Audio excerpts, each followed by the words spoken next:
Chapter 28:06. Yiqing Luo pulled the distance between the two of them and raised her blushing face. Bribing is done, my dear Overlord. Isn't it time to reveal some gossip? Dmo Xian's brows, which were hidden under the mask, rose as his thin lips curled up and his voice was indifferent. What gossip? I don't know. You. Yiqing Luo was furious. He didn't know. He didn't know. Put on an unfathomable look and still accepted her kiss. This was a fake kiss, right? Damn it. Had she been tricked by Dmo Xian? Yiqing Luo expressed that the current Dmo Xian's tricks were too deep and she couldn't win him. Yiqing Luo gritted her teeth, whereas Dmo Xian was languid and satisfied. Yiqing Luo's gaze shifted to the man's peerless face. Between her lips, there was still the man's elegant sandalwood scent. Decisively, Yiqing Luo kept away the unhappiness of being tricked and raised her eyes as her pink lips curled into an alluring arc as her little body leaned into Dmo Xian's arms. Don't know, then don't know. Anyway, it's not a loss to bribe the Overlord for a kiss. On the selection stage, Miao Yi and Miao Ji were still quietly looking at each other. Facing Miao Yi's repeated provocations, Miao Ji didn't show any signs of anger. Miao Ji's expression was emotionless as her beautiful eyes looked at her face and her tone was indifferent. You think that I want to contract the ancient Gu King, right? Sacred Maiden's words made the elders' faces turn pale. Some of them who were holding things in their hands dropped onto the ground. What was the relationship between Sacred Maiden and this Sacred Maiden candidate? Why did they feel that? The atmosphere between them was so strange. In the face of the Saintess candidate's repeated provocations and obvious hostility, Sacred Maiden didn't show any signs of anger. Instead, that pair of calm, beautiful eyes revealed a trace of helplessness. Helplessness? Did they see wrongly? The Saintess actually felt helpless? The elders were shocked, but the two people who were being watched did not care about it. Miao Yi's eyes dimmed slightly, as though there were some raging waves rolling in her eyes. She stared at Miao Ji, pursed her lips, and suddenly said, "You were the one who suggested the last hurdle, the hurdle of nurturing the goo worm from tonight to tomorrow, right?" Miao Ji didn't say anything. Miao Yi clenched her fists and continued to ask, "Just now the questions they asked me and the 10 questions were also your idea, right?" Miao Ji raised her eyebrows. Her lips curled into a smile as she said, "You're quite observant. This was also a tacit agreement." Miao Yi's fingers curled into a fist. The emotion in his eyes surged even more violently. It was as if in the next instant, it would surge out and destroy everything. Yes, she was indeed observant. It was as if he had noticed the interaction between Miao Zhilian and Miao Yang. She quickly came up with a countermeasure. Just like after passing the first 3 rounds of the Saintess election, she had seen all the letters that the waitress had handed to the judges. Then, during the Q&A session, the condition of proving his innocence was stated. Another maid handed him a letter. Miao Yi had never seen the holy maiden of the Miao tribe in her 10 years in the Miao tribe. But after all, she had grown up in the Miao tribe leader's family. Naturally, she knew that the only person who could order the elders around was the Sacred Maiden. The judges arranged the following hurdles and rules according to what was written on the letter. Chapter 28:07. In the beginning, Miao Yi did not understand why the Saintess, who had never cared about worldly affairs, would intervene in the selection of the Saintess. Moreover, he had proposed such a difficult hurdle. After seeing Miao Ji, she finally understood. Because she, Miao Yi, was this year's Holy Maiden candidate. So Miao Ji came. The corners of Miao Yi's mouth twitched as a self-deprecating smile appeared in her beautiful eyes. Just say it. What do you want? Are you trying to force me to withdraw from the Saintess election, or are you trying to force me to leave the Miao tribe? As she spoke, a trace of loneliness flashed across her eyes. She lowered her head and gave an almost inaudible, self-deprecating laugh. Miao Yi, what virtue and ability do I have to actually make you, the Miao tribe Saintess, personally come forward to deal with me? Miao Ji's hands tightened on the table. It's getting late. Don't waste other people's time. What exactly do you want? Just say it. Miao Yi's gaze landed on Miao Ji's tightly curled up hand. But soon it disappeared. Miao Ji remained silent for a long time. Miao Yi's frown deepened. The surrounding elders didn't dare to open their mouths to break the awkward atmosphere. Everyone could hear it. There must be a special relationship between Miao Ji and Miao Yi. There was complete silence on the selection platform. After a long time, impatience appeared on Miao Yi's face. She knitted her brows tightly, turned around, and walked down the stage. As he walked, he cast his gaze towards Yiqing Luo. From Miao Yi's eyes, Yiqing Luo read her apologies. He seemed to be saying to her, "I'm sorry to disappoint you." Did Miao Yi choose to give up the chance to become the Holy Maiden? Yiqing Luo's slender brows creased slightly as she looked at Miao Yi's slightly pale complexion, and then looked at Miao Ji, who had a forbearing expression. If Miao Yi gave up, the venomous worm in Dmo Xian's body, what to do? However, looking at the atmosphere between Miao Yi and Miao Ji, if she really forced Miao Yi to continue participating in the later stages of the selection, to Miao Yi, it was too cruel. What should she do? Perhaps it was because of Yiqing Luo's inner fear. Dmo Xian sensed it. Suddenly, a large palm came at his waist. His warm palms were pressed tightly against her delicate body through her robe. The man's low and hoarse voice floated into her ears. "Do you care that much that she's not the Holy Virgin?" Yiqing Luo pursed her pink lips as she looked up at him. The man's beautiful peach blossom eyes shone brightly. However, no matter how seductive she was, but it lacked the tenderness when he looked at her. He was too indifferent. It was almost as if he was looking at a stranger with indifference. Yiqing Luo raised her fair fingers, and bit by bit, through the golden mask, she covered his eyes. Before his hand could move, the man's large palm had already quickly clasped her wrist. It was very powerful. It seemed to be preventing her from touching him. Yiqing Luo laughed softly. However, his laughter was filled with bitterness. "Of course I care. If she wasn't the saintess, who else could return you to me?" Still, Dmo Xian narrowed his peach blossom eyes as he listened to the young lady's bitter voice. His heart felt inexplicably irritated, especially when he saw the girl forcing herself to smile in her lifeless eyes. His irritability grew even more. His brows creased as his 5 fingers clasped the young lady's face. "Whether she's the saintess or not, what has it got to do with me? Moreover, isn't I right next to you?" The man's strength was very powerful. Yiqing Luo was forced to meet his gaze. Chapter 28:08. The young lady was smiling. There was also a faint smile in Gu Pan's charming eyes. The tone in her words was domineering and devilish. However, that ethereal voice faintly revealed an imperceptible hoarseness and bitterness.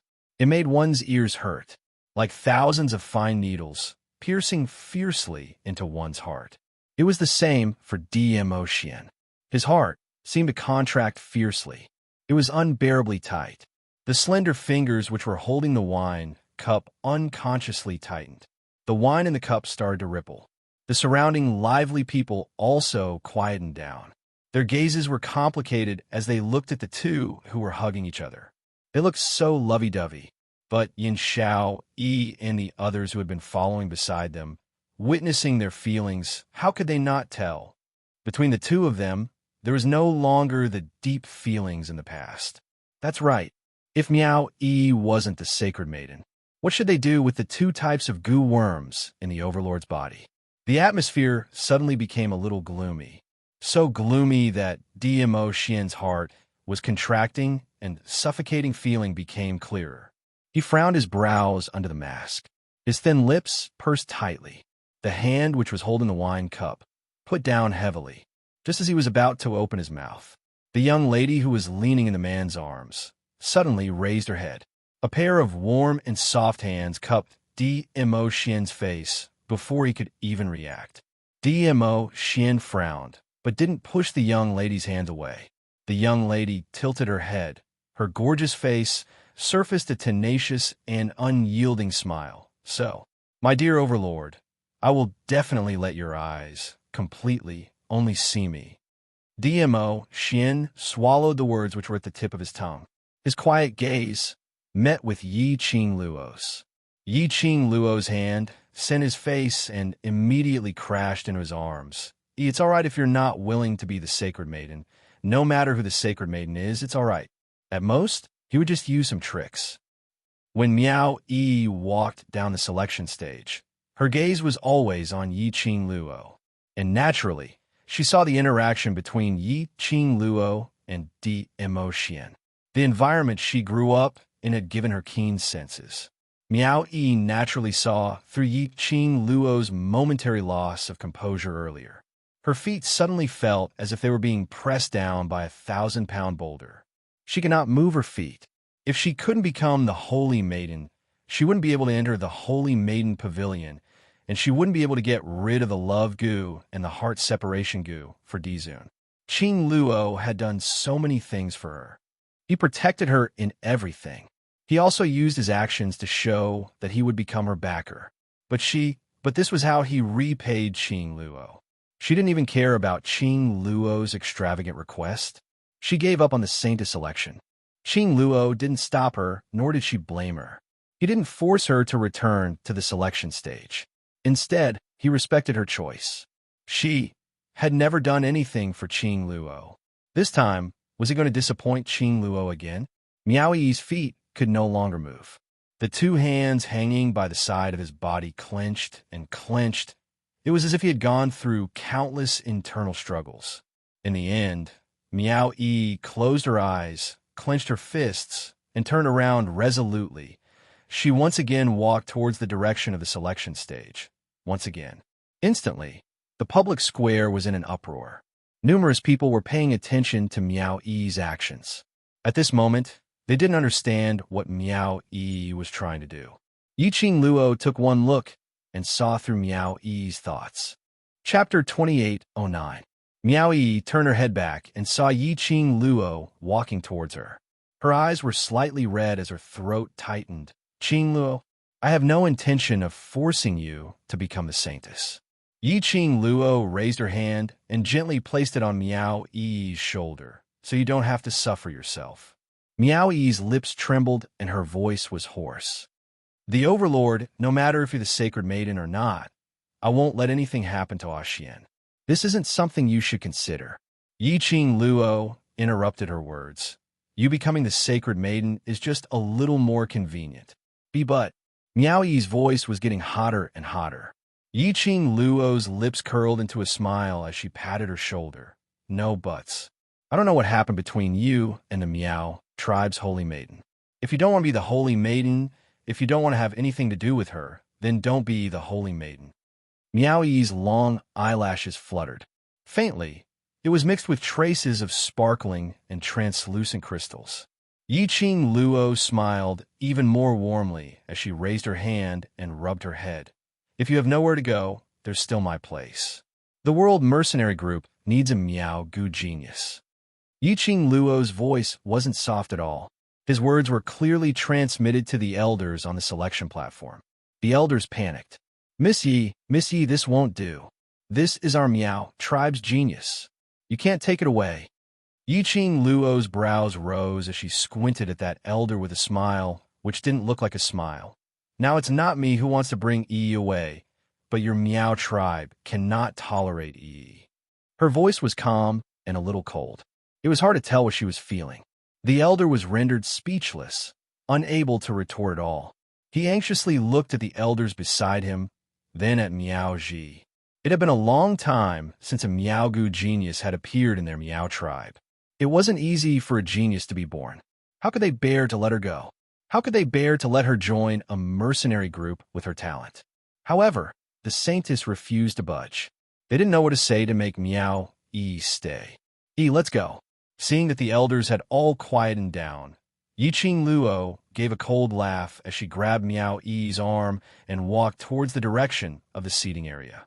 The elders wanted to chase after him to stop him, but he had no stance to take. He watched helplessly as Yi Qing Luo dragged Miao Yi away. Miao Yi was held for a few steps, and her footsteps paused. No way. Qing Luo, I cannot give up. Yi Qing Luo also stopped in her tracks and turned back to look at her. Miao Yi lowered her eyes, pursed her lips, and said in a hoarse voice, I can't just leave like this, why? Yi Qing Luo released her hand and asked softly. Miao Yi's eyelashes fluttered. There are many reasons. I've never done anything for you, but you have always encouraged me, taught me to grow, and helped me a lot.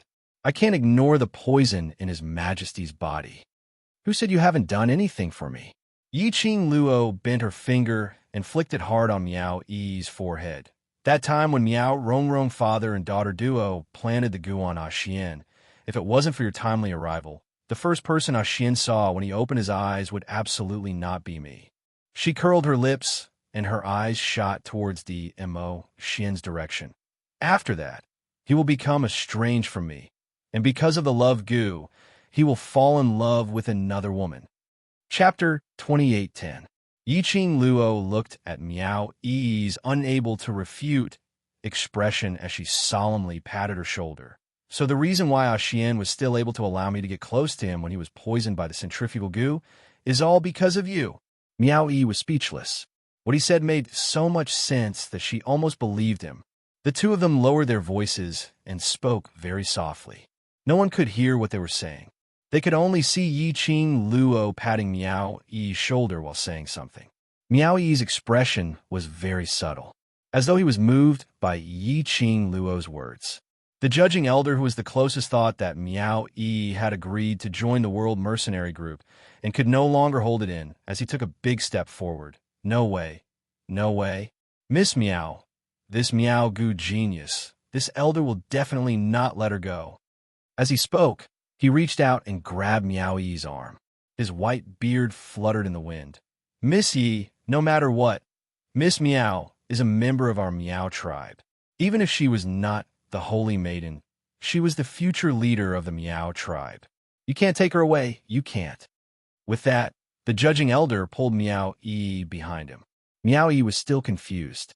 Yi Qing Luo's lips curled as she smiled lightly. If she's not willing, I naturally won't bring her away. But she paused for a moment and glanced in Miao Ji's direction. She was still laughing, but there was a hint of warning in her laughter. If he wants to leave, no one can stop me. The judging elder's face stiffened, and he pulled Miao Yi back a few steps. Then he turned around and tried to persuade her. Miss Miao, do you really want to give up everything in the Miao tribe, the place where you grew up freely, and leave your hometown? There's no need for this kind of place to grow up. Yi Qing Luo said coldly.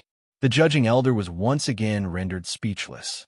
The other elders of the Miao tribe also lowered their heads. They had no way to refute Yi Qing Luo's words. Miao Yi's days in the Miao tribe were indeed not any days worth reminiscing. The elders were also very clear about this. After Miao Yi escaped from the Miao tribe, because of the ancient Gu King, the Miao tribe hunted him down in all sorts of ways. They even massacred an entire village for it. If they were in his shoes, they would not have a good impression of the Miao tribe either. Even if Miao Yi gave up on the Miao tribe, that was a very normal choice. All the elders lowered their heads in silence. Even the judging elder who was grabbing Miao Yi's wrist unconsciously loosened his grip in guilt. Miao Yi took a few steps back and covered her wrist. Yi Qing Luo's brows rose as she smiled at her. Yi, do you want to leave the Miao tribe with me? Or, to prove your hard work and ability, to fight for the position of Sacred Maiden? Miao Yi was still stunned. Yi Qing Luo didn't rush him. The square fell into silence once again, about the time it takes for half an incense stick to burn. The silent Miao Yi's eyelashes fluttered again, and a trace of spirit returned. She slowly fixed the focal length onto Yi Qing Luo. His eyes shone with an extremely bright light. Obviously, he had made up his mind. Miao Yi said, when she spat out a word. A woman's steady and dignified voice floated from behind, instantly suppressing the entire atmosphere. When did I say that I'm going to force you to leave the Miao tribe and not allow you to take part in the Sacred Maiden selection? It was Miao Ji. Chapter 28:11. The elders' gazes swiftly turned towards Miao Ji. Their eyes were filled with joy. Sacred Maiden had finally spoken out. Sacred Maiden had finally spoken out to retain eldest young Miss Meow. The judging elder was the first to jump out. Right. Sacred Maiden had never said anything about forcing eldest young Miss Meow to leave the Meow tribe. Missy, you'd better return eldest young Miss Meow to our Meow tribe. Saying that, he grabbed Meow-E's wrist and hurriedly pulled her back onto the selection stage. Meow-E, she really didn't know since when did she become so popular. Standing on the selection stage again, she faced Meow-G once again. Meow-E's feelings were somewhat complicated. Her brows creased as she stared at Meow-G's expressionless face for some time. The two of them didn't speak to break the silence. Meow-E's brows creased even tighter as she turned her gaze towards Yiqing Luo, who was below the selection stage. But she saw that Yiqing Luo had already turned around and returned to DMO Xian's side. Noticing her delivery of the gaze, Yiqing Luo raised her eyes as she gave her a mischievous smile. Meow-E's pupils quivered. She instantly understood. Actually, Yiqing Luo had long seen through her unwillingness. She saw that she wanted to prove her own strength. She saw that she wasn't willing to give up the Sacred Maiden's position. Yiqing Luo specially walked out, not because she really wanted to bring her away from the Meow tribe, but she was telling her to choose a path that she really wanted to walk on. Meow-E's eyes turned red once again. Her eyelashes were wet. The warmth in her heart was like a great courage, encouraging her. Meow-E's eyes gradually became resolute. There was no longer a hint of confusion or compromise. Sacred Maiden. She opened her mouth again. Her voice was as calm as water, neither fast nor slow. I'm sorry for misunderstanding you. Meow-G, who had been calm all this while, immediately froze when she heard these words. Meow-G's hand froze on the table. Her eyes stared at Meow-E without blinking, as though she couldn't believe that Meow-E would actually apologize to her. I'm sorry. Perhaps I've misunderstood you too deeply, so whenever you appear, I feel like you're targeting me. Meow-E's next sentence extinguished the fire in Meow-G's heart. The light in Meow-G's eyes gradually dimmed. Meow-E's tone was still calm. Since the Holy Maiden does not intend to use her power for personal gain, then what is the deeper meaning behind the Holy Maiden selection ceremony? Meow-G's eyes flickered dimly. The elders began to feel uneasy again. They really couldn't understand the complicated relationship between the Saintess and the Saintess candidate. Why was it so tense? The Saintess did not speak. The Saintess candidate did not say anything. They didn't know what to say. Could it be that he had to quietly wait for the strange atmosphere between the two of them to subside? Even if they could wait, the guests participating in the Saintess selection ceremony would not wait. His heart was filled with apprehension. Meow-G finally opened her mouth. I'm here to meet the future Sacred Maiden of Meow Tribe, so that I can ascend to the upper realm without worry. She paused for a long time before saying the last 5 words. Meow-E's gaze also had some changes. After floating for a moment, everything returned to calmness. In her eyes, there was a trace of ridicule. Chapter 28:12. Whether you go to the upper realm or not, it has nothing to do with me. Meow-E interrupted Meow-G's explanation. Since you want to see the future Holy Maiden of the Meow tribe, now that you have seen her, can you leave? Meow-G suddenly stood up. Her eyes were filled with hurt and helplessness. I don't have much time left. Why do you keep me at a distance? Meow-E clenched her fists. Her slender fingers turned white. But she still said, it doesn't matter. Meow-G looked at Meow-E's expressionless face and slowly sat back on the wooden chair. She let out a long sigh and closed her eyes weakly. She said word by word, since you said that I am making things difficult for you, well, you just have to answer my last question. You will be the only Holy Maiden candidate in the selection of the Holy Maiden. The elders held their breaths. The last question of the Holy Maiden? The way to contract the ancient Gu King? This question, even if it was the Saintess herself, she would not be able to answer it. The Holy Maiden seemed to treat Meow-E like an elder looking at a junior. Shouldn't she support Meow-E to become the Holy Maiden? How could she use this question to block Meow-E's way? just when the elders were in a dilemma. Miao Ji looked at Miao Xuedan and Miao Jillian. Or you two can answer? We don't know. The two holy maiden candidates trembled and shook their heads. They had heard about the existence of the ancient Gu King through hearsay. They were wondering if there was an ancient Gu King in the Miao tribe. How could they know the way to contract the ancient Gu King? Miao Ji raised her eyebrows. Oh, that means you don't want to enter the last round? Miao Xuedan and Miao Jillian were speechless. That was what they thought. Miao Ji had extinguished all their hopes. Miao Ji saw that they did not speak, so she looked at Miao Yi again. There was a strange light in her eyes. What about you? Do you want to enter the last round? Miao Yi frowned. She said one word. She bit her lower lip. The expression on his face was dark and gloomy. Miao Ji didn't give her time to think. She straightened up slightly and said, What? Is this a difficult question to answer? When Miao Ji said this, his eyes were fixed on Miao Yi's expression. He did not want to miss the slightest change in Miao Yi's expression. If you want to, then answer the question I just asked. If you can answer, you pass. If you can't, you'll be eliminated. She continued, It's just a matter of whether you can answer it or not. Miao Yi clenched her fists and suddenly laughed softly. Yeah, it's just two choices after laughing. Miao Yi raised her head, and the corners of her mouth curled into a mocking smile. Then he slowly said word by word, There's only one way to form a contract with the ancient Gu King. You have to get the ancient Gu King's recognition, withstand the Gu poison of the ancient Gu King entering your body, and let the ancient Gu King suck your blood to form a contract. The crowd was in an uproar. Was this how the ancient Gu King contracted?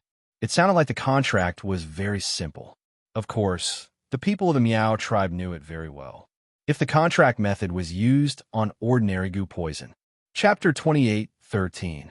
But if the contracted partner was the ancient venomous worm king, it was simply impossible. The ancient venomous worm king was the king of the venomous worms that had existed since ancient times. To obtain the recognition of the ancient venomous worm king, it was simply a fantasy. Moreover, the ancient venomous worm king was able to become the leader of the venomous worms was because the ancient venomous worm king's own toxicity could instantly kill all the venomous worms in the world. Such toxicity, no one's body could withstand it, not to mention letting the ancient venomous worm king suck their own blood essence. So who could prove? Was Miao Yi's reply true or false? All right, just as the crowd was discussing, Miao Ji spat out a word. She slowly stood up and looked at Miao Yi's stubborn and elegant face as a gratified smile surfaced on her face. Miao Yi, congratulations on becoming the last sacred maiden candidate. The elders had just finished Miao Ji's words.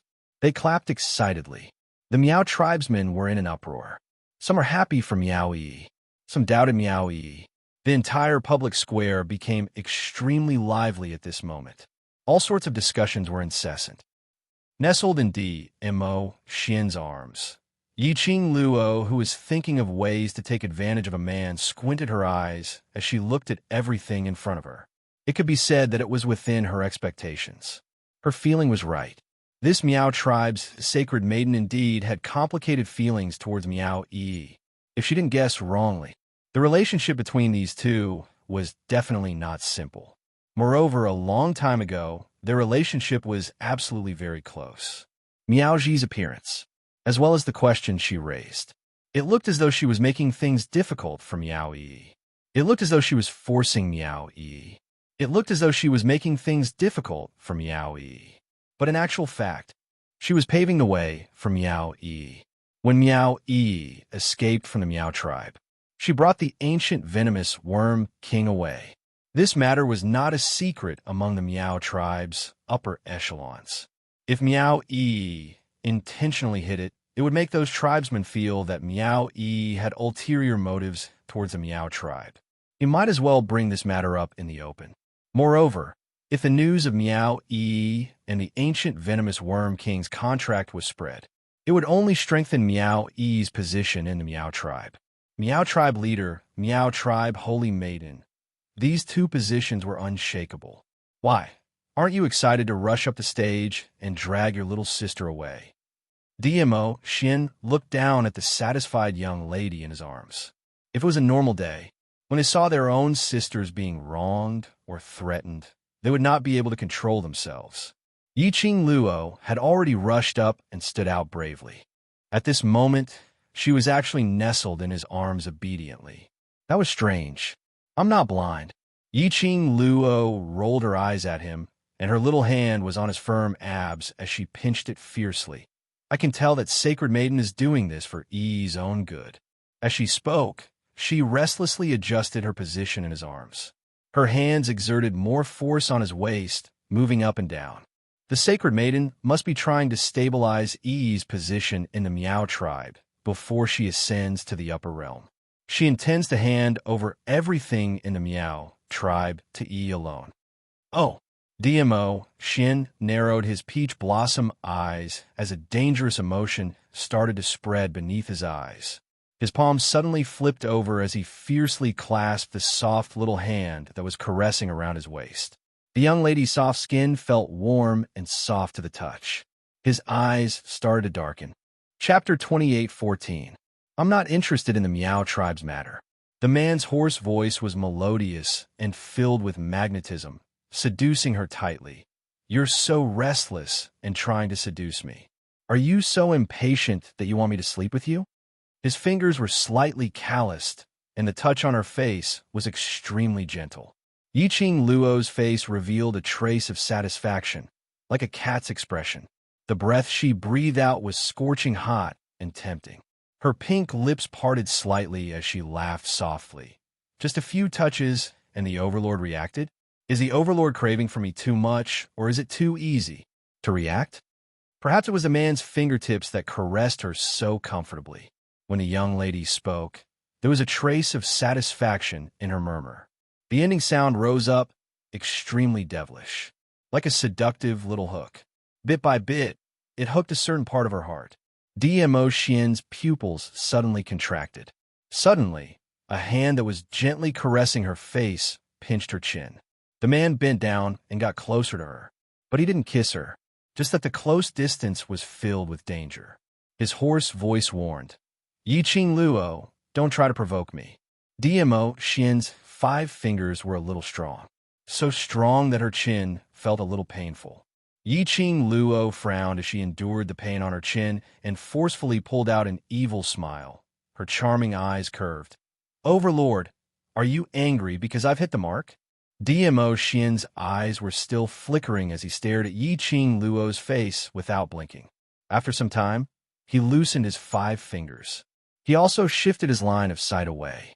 He just sat on the soft cushion, his long legs half bent as his deep and gloomy eyes stared ahead, as though he didn't want to say another word to Yiqing Luo.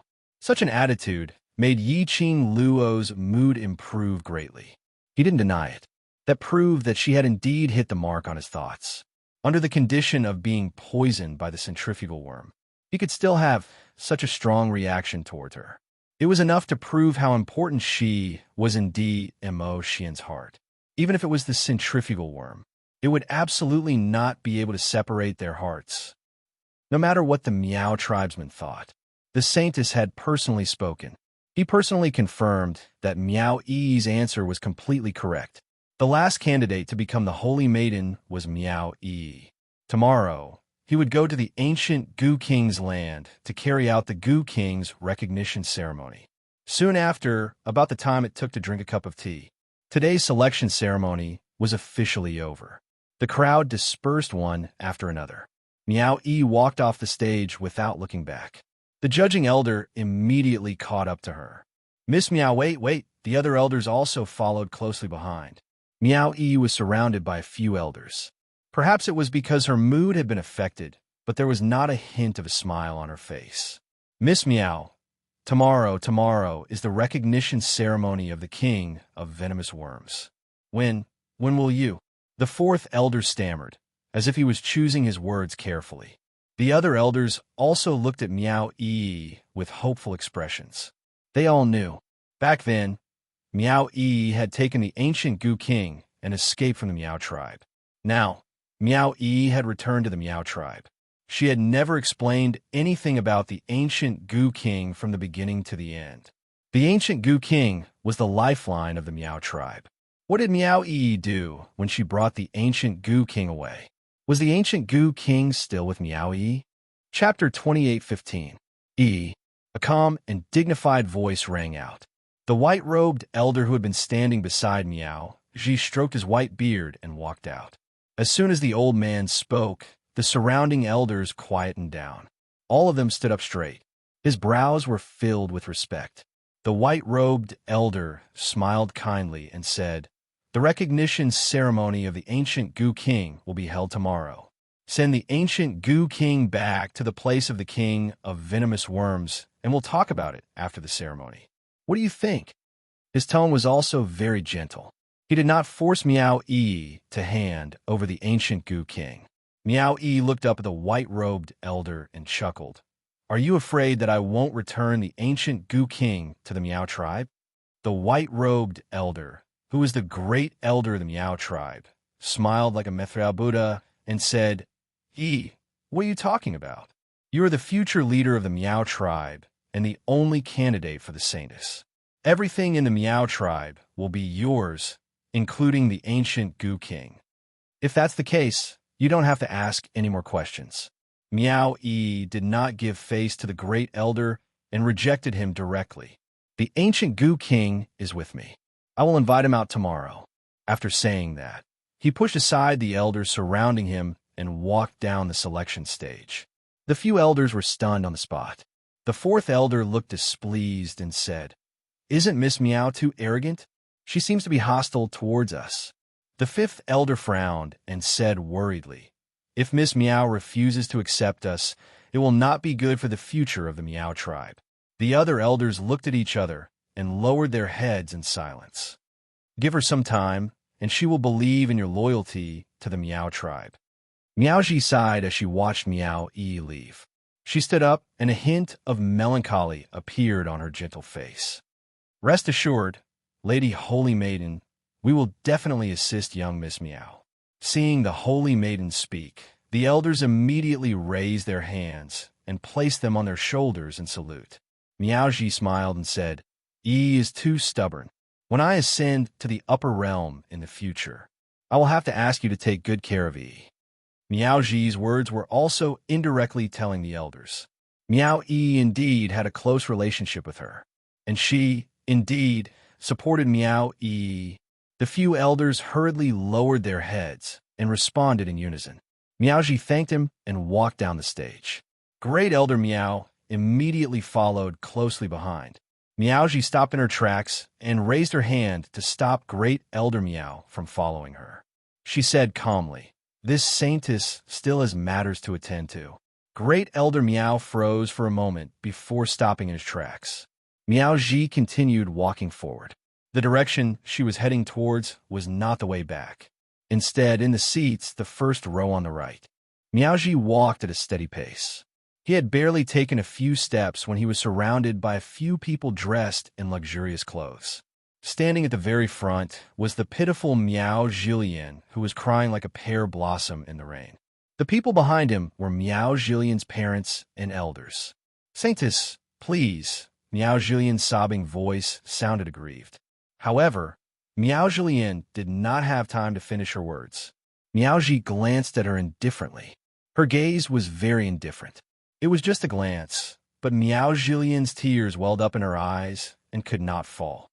"This saintess hates people who don't keep their promises.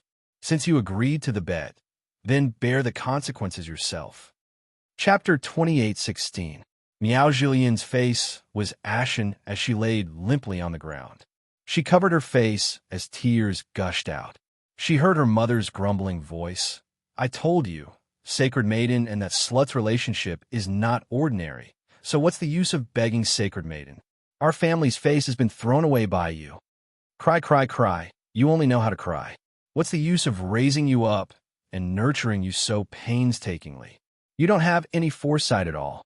Her father berated her furiously. Meow Jillian felt her ears buzzing as her eyes turned black. Under this endless criticism and grumbling, she fainted. At the same time, Yiqing Luo frowned slightly as she looked at Miao Yi, who was walking towards the Sacred Maiden's candidate room. She could tell that Miao Yi was feeling down. She stood up and chased after her. An arm stretched out. It directly pulled her into his embrace. The man's elegant sandalwood scent entered her nostrils. History was always shockingly similar. Yiqing Luo had learned her lesson this time as she conserved her energy and didn't struggle. I'm only going over to take a look at her. When her emotions have stabilized, I'll be back. The man didn't give any response after she finished her words. The hand which was on her waist didn't move at all. Yiqing Luo was helpless as she followed his hand and found a comfortable position in his arms. Then, Overlord, will you go with me? DMO Xian still didn't reply. His long arm tightened around her waist. He lowered his head and planted his lips on her earlobe. His voice was low and husky, extremely sexy. Have you forgotten something? Forgotten what? Yiqing Luo blinked her eyes blankly. Above her head floated the man's low, husky laughter. But this laughter, Yiqing Luo inexplicably sensed something. A dangerous aura.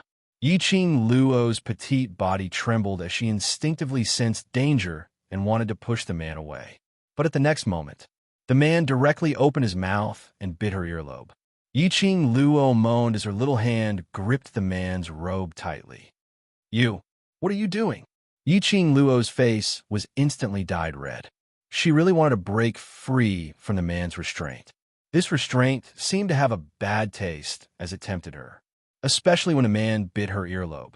She was unable to control the numbness that she felt as if she had been electrocuted. Her mind went blank for a moment. He felt as if all the energy in his body had been sucked dry. His heart was thumping, beating faster and faster. It was as if he couldn't control it at all. Before the ceremony, someone seemed to have promised this lord something. DMO Xian grabbed the back of her head, preventing her from evading. His teeth were still biting on Yiqing Luo's earlobe. As he spoke, his warm breath constantly drilled into her ears. Yiqing Luo's petite body kept trembling. Her whole body was limp, and her eyes were wet with tears. She was about to go crazy from the torture. Her head was spinning. What did I promise you? Do whatever I want with you, including sleeping with you. DMO Xian's voice was low, and he sounded very happy. The young lady's innocent and honest response made DMO Xian's mood improve greatly. His big palm clasped Yiqing Luo's waist tightly as he let go of her ear and laughed. This lord has already done what I promised you. Next, it's time to collect the repayment. Yiqing Luo struggled a little. This we can talk about it later. This lord has no patience.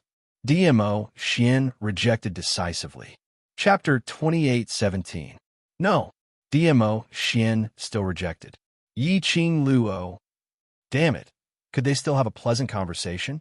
After a moment of confrontation, Yiqing Luo was defeated. Then what do you want? Go back to the room. Deal with you. DMO Xian replied very decisively. Clearly, these words sounded very normal. But when it came out from DMO Xian's mouth, it inexplicably carried a kind of seductive, colorful meaning. Yiqing Luo clenched her teeth, stretched out her hand, and pinched the man's tight waist. I lose to you. I'll go with you and let you deal with me, all right?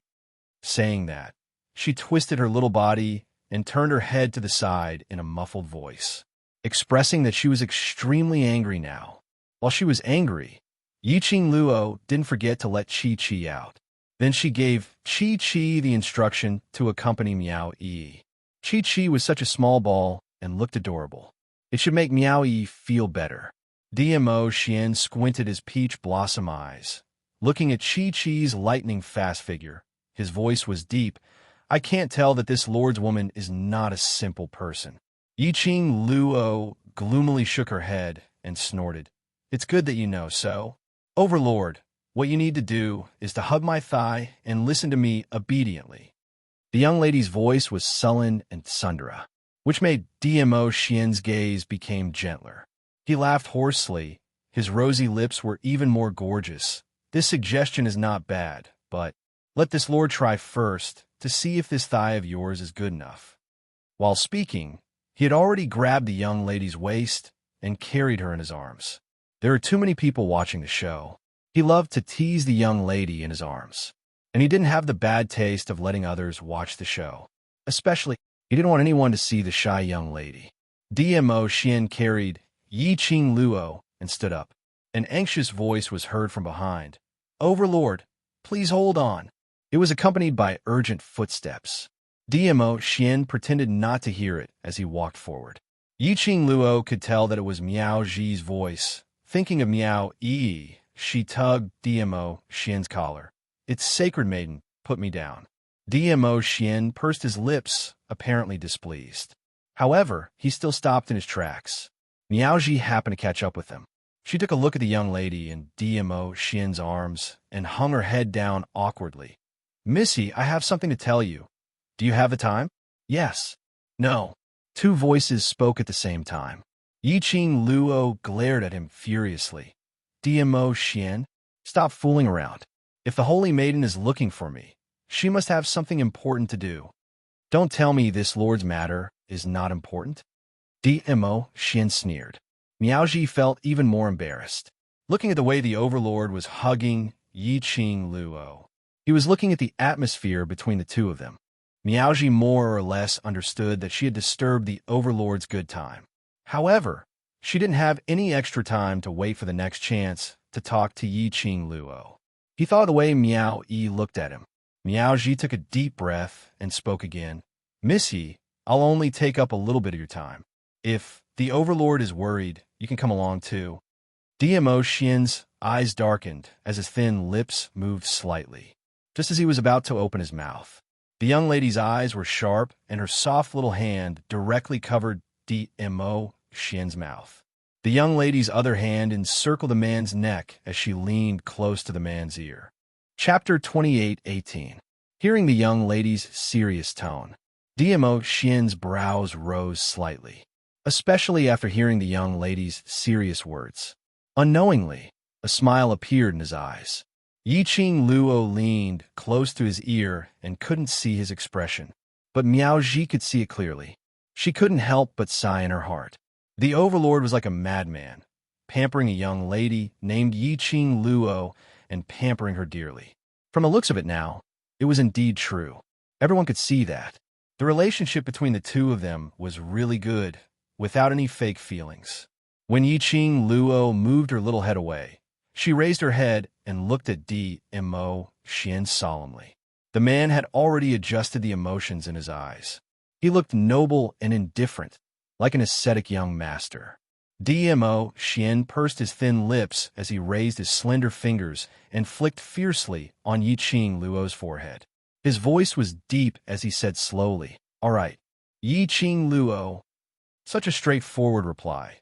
Why did it make her feel as though she had fallen into a wolf's pit? She felt that Dmo Xian had been rejecting her suggestions in various ways, just to tempt her to say this sentence. No matter what.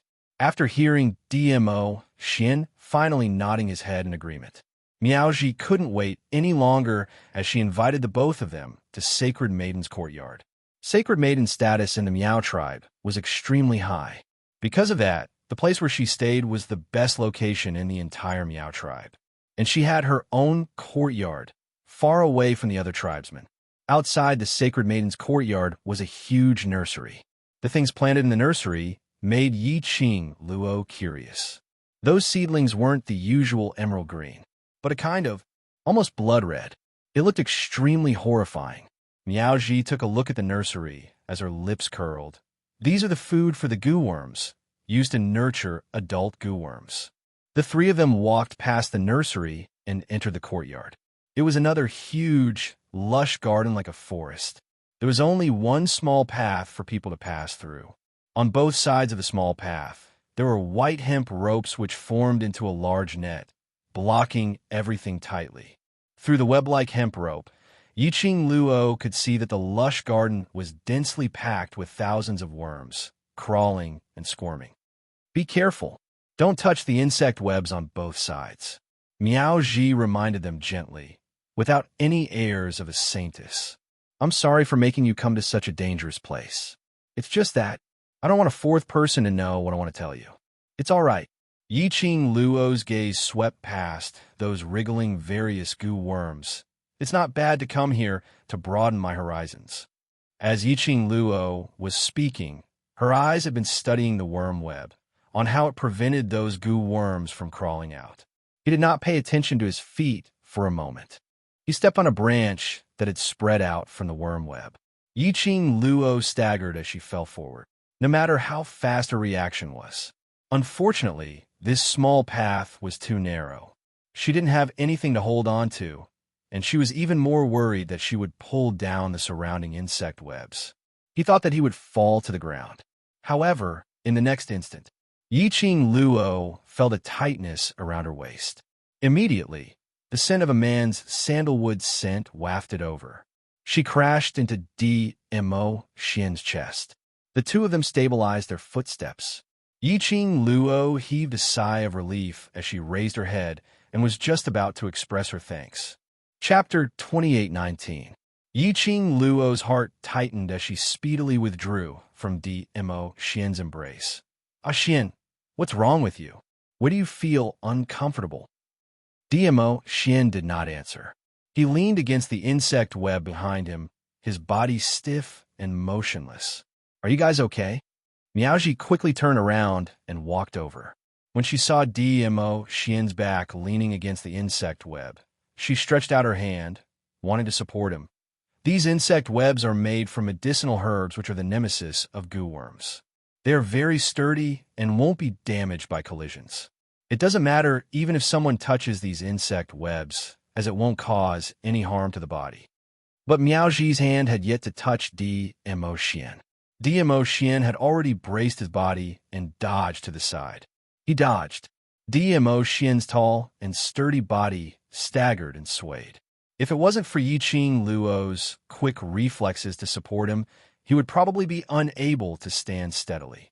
Sacred Maiden, this insect web, after touching it, is there really no effect? Yiqing Luo wrapped her arms around Dmo Xian's tall body, pulling him away from the insect web. Her expression was extremely ugly, and her eyes were covered in frost. Miaoji furrowed her brows and said with certainty, I can confirm that I made these insect webs with my own hands. There's no mistake. After a pause, Miaoji looked at the Overlord, whose huge body was pressing on top of the young girl. A trace of doubt flashed in her eyes. Unless the Overlord is, where is the nearest room in the courtyard? Go there now. There seems to be something wrong with Xian's body. Yiqing Luo interrupted Miao Ji's words as she placed all her attention on Dmo Xian. The man on top of her felt as if his body was on fire and extremely hot. His breathing was also very heavy. Come with me. Miaoji also knew that Dmo Xian wasn't willing to let anyone other than Yiqing Luo touch him, so she quickly led the way. Yiqing Luo supported the man, or more accurately, she carried the man. Dmo Xian's consciousness was obviously no longer conscious. His tall body and his strength were almost completely pressed down on her. Yiqing Luo knew that her strength was definitely not small. Casually grabbing a person's neck and lifting them up was also a very easy thing to do. But when he was carrying Dmo Xian, she only felt he was almost overwhelmed to the point of suffocation.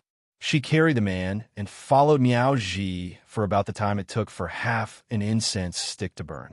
After passing through the garden filled with insect webs, there was a row of rooms on the right. Miaoji asked Yiqing Luo to help Dmo Xian to lie on the bed. Can you remove the Overlord's mask?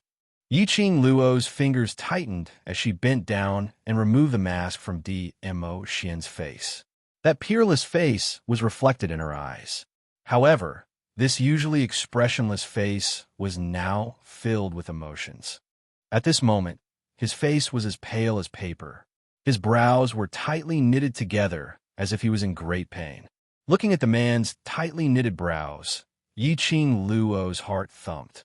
Little Luo, the man on the bed, called out subconsciously. His hoarse voice was filled with immense pain. Yiqing Luo's eyes turned sour when she heard that call. She squatted by the bed and reached out to hold the man's hand, pressing it against her cheek. Xian, I'm here. Tell me if you're feeling unwell.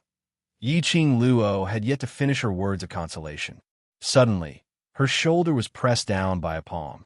Miaoji's solemn voice floated over her head. "Don't move. Let me take a look." Chapter 28:20. Yiqing Luo was stunned as she quickly rolled up Dmo Xian's wide sleeves. The moment her gaze touched the man's wrist, Yiqing Luo's throat tightened as her pupils unconsciously enlarged. She saw, on the man's wrist, there was a red line, like a blood thread, extending from his palm to his wrist. On one look, it was as though Dmo Xian's hand had split open with a cut. It was extremely ghastly. Yiqing Luo could clearly see that the line of blood was still spreading towards his arm, although the speed was very slow. But Yiqing Luo could determine that this line of blood would spread to his shoulder in less than a jaw stick's time. "What is this?" Yiqing Luo glanced sideways as she looked at Miaoji. Indeed, I guessed correctly. Miaoji's eyes sunk when she saw that red line.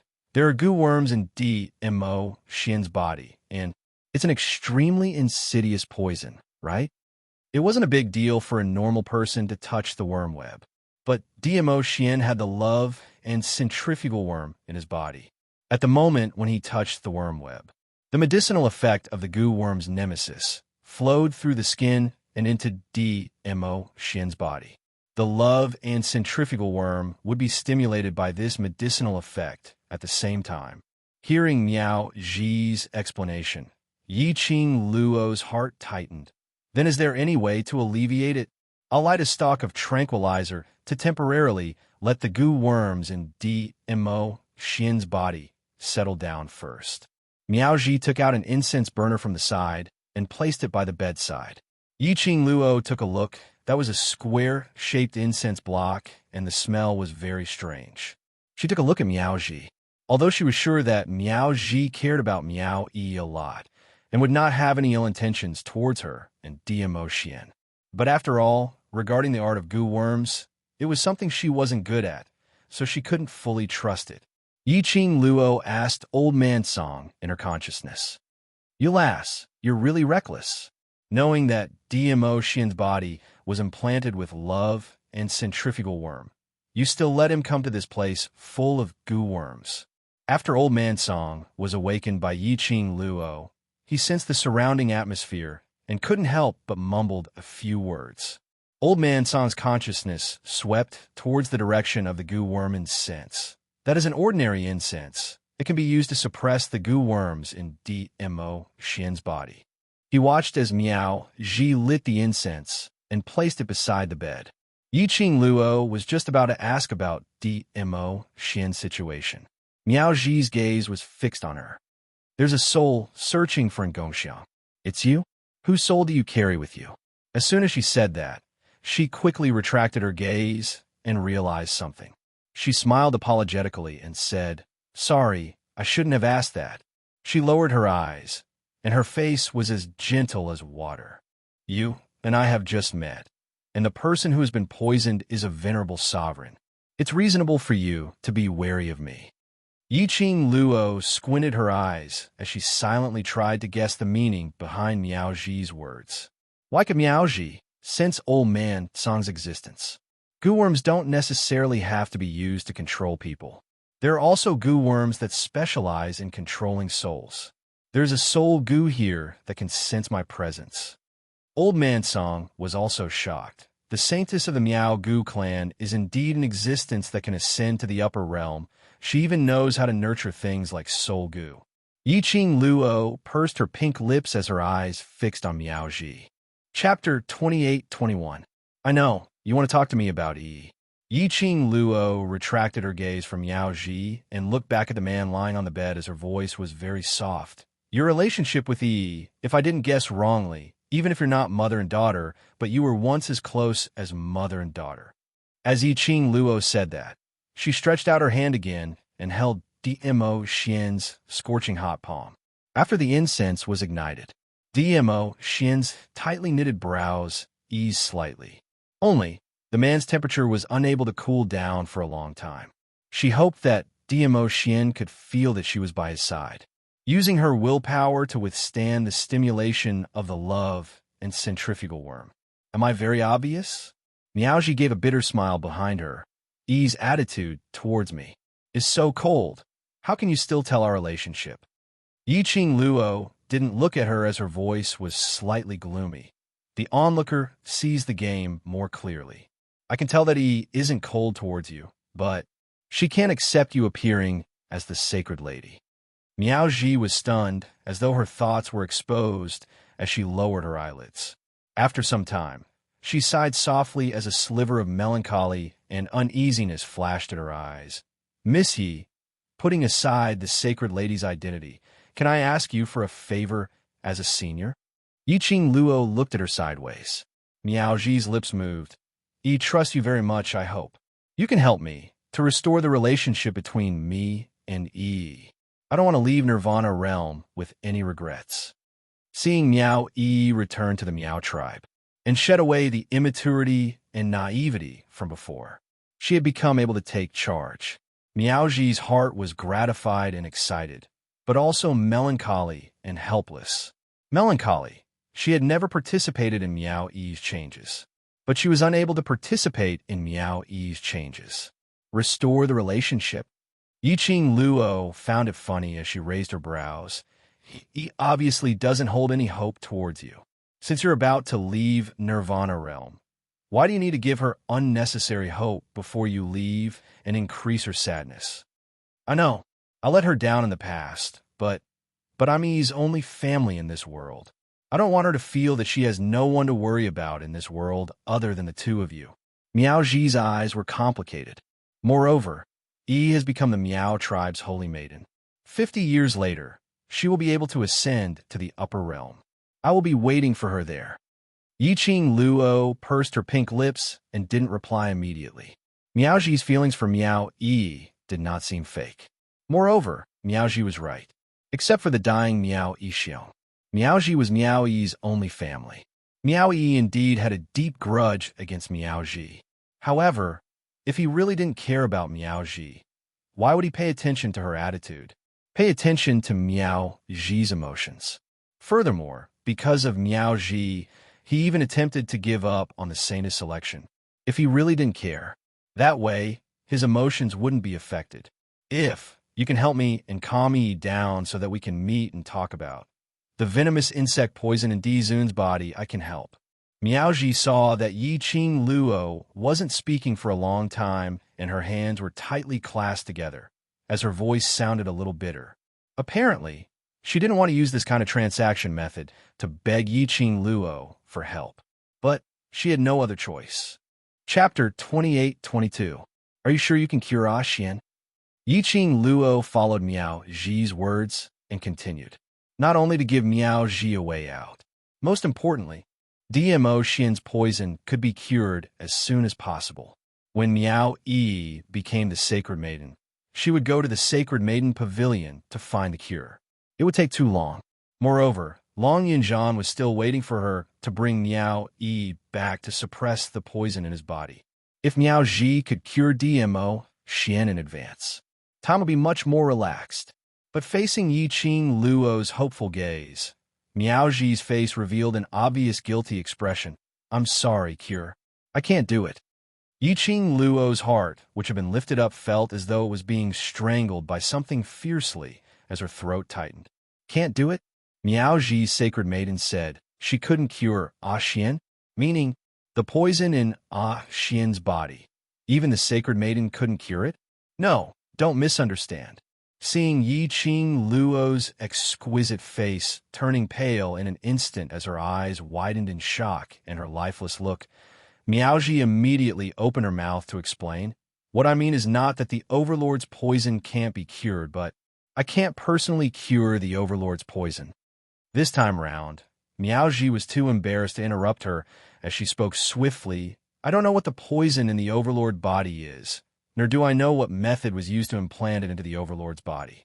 From the Overlord's intense projection of the worm web, to the point that even a powerful Overlord is unable to control the poison, I can conclude that the poison in the Overlord's body is not simple. As she said that, her gaze fell onto DMO Xian, that revealed half of his arm. The red bloodlines, which kept spreading, had stopped at his wrist and didn't spread any further. She sighed softly. Such a complicated poison. The method to cure it is also very complicated. I don't have much time left in Nirvana realm, so I really have no way to cure the Overlord. Then, Yiqing Luo's throat moved, and after she spat out a word, she felt her throat tightening. After Yi becomes the sacred maiden, I will tell her the method. Miaoji looked at the young lady whose face was gradually regaining its color. I knew Yi's innate talent since she was born, so if I pass it to her, she will definitely do better than me. Yiqing Luo lowered her eyes. She looked at the man on the bed quietly. And Zhongxiang had already played its role. The painful expression on the man's face eased up a lot. His tightly furrowed and twisted brows slowly smoothed out. Her fingertips slowly probed towards Dmo Xian's wrist. When it touched that line of blood, the protruding sensation made her slightly startled. This bloodline seemed to have grown out from Dmo Xian's body. It felt very strange to the touch. Goosebumps rose all over her body. However, it was fortunate that he was able to. This line of blood did not seem to have any intention of continuing to spread. Otherwise, she really didn't know what would happen when the bloodline spread to her shoulders or even her head. Looks like she wanted to persuade Miao Yi to give Miao Ji a chance to resolve the misunderstanding. It was not only because of Miao Yi, but also because she cared about Miao Ji. If he wanted to cure Dmo Xian earlier, Miao Ji had to get along with Miao Yi peacefully. Miao Yi also had to learn the method of curing the goo from Miao Ji seriously. Chapter 28-23. Miao Ji's expression changed slightly. She clenched her fists even tighter. Her fingertips turned white, with blue veins popping out. Between his eyes, there was a thin layer of mist. Yiqing Luo didn't rush her, quietly letting her immerse herself in her own thoughts and memories of the past. After a long time, Miaoji closed her eyes and slowly opened her mouth. Mixed with a sigh, it was filled with extreme bitterness. Miaoji and Miao Yi's relationship was as Yiqing Luo expected, not a mother and daughter relationship, but they were indeed like mother and daughter. Miaoji was Miao Yi's biological mother, Miao Yuan's biological sister, which was also Miao Yi's aunt. But to put it more accurately, Miao Ji should be considered as Miao Yi's master. Most of Miao Yi's witchcraft was taught by Miao Ji. Miao Yi's biological mother wasn't a Miao clansman, but was saved by Miao Yixiong when he was outside, rushing about for the development of the Miao tribe. Miao Yuan and Miao Ji were brought into the Miao tribe by Miao Yixiong. Their names were also given by Miao Yixiong. Their days in the Miao tribe were not easy for the two sisters, because the Miao clansmen were too united. They were not willing to acknowledge them who came from other tribes. Because of this, when Miao Yuan and Miao Yixiong fell in love and became pregnant, none of the Miao clansmen acknowledged Miao Yuan's identity as the clan leader's wife. Of course, Miao Yixiong was only interested in Miao Yuan's beauty, to have a taste and play. The woman whom Miao Yixiong wanted to marry was naturally a woman who could help him stabilize his position as the clan leader. To him, Miao Yuan was just a plaything. These words, Miao Ji persuaded Miao Yuan. But Miao Yuan deeply loved this hero who saved her and didn't believe her sister's words. With the child in her belly, she looked forward to her hero marrying her.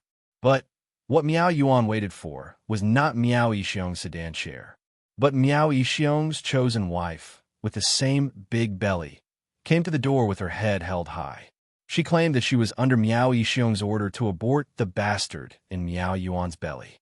The reason for the abort, it was to let the child in her belly become the legitimate eldest miss of the Miao tribe. How could Miao Yuan be willing to submit? The two sisters accidentally entered the land of the ancient Gu King when they were trying to escape.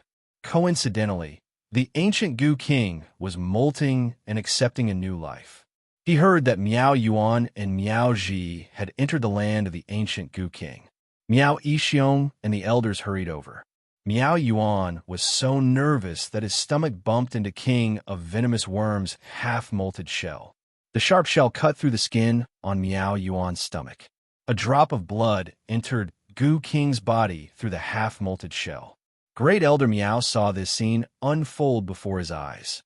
The Goo King, who had sucked in the blood from Meow Yuan's stomach, was not agitated at all.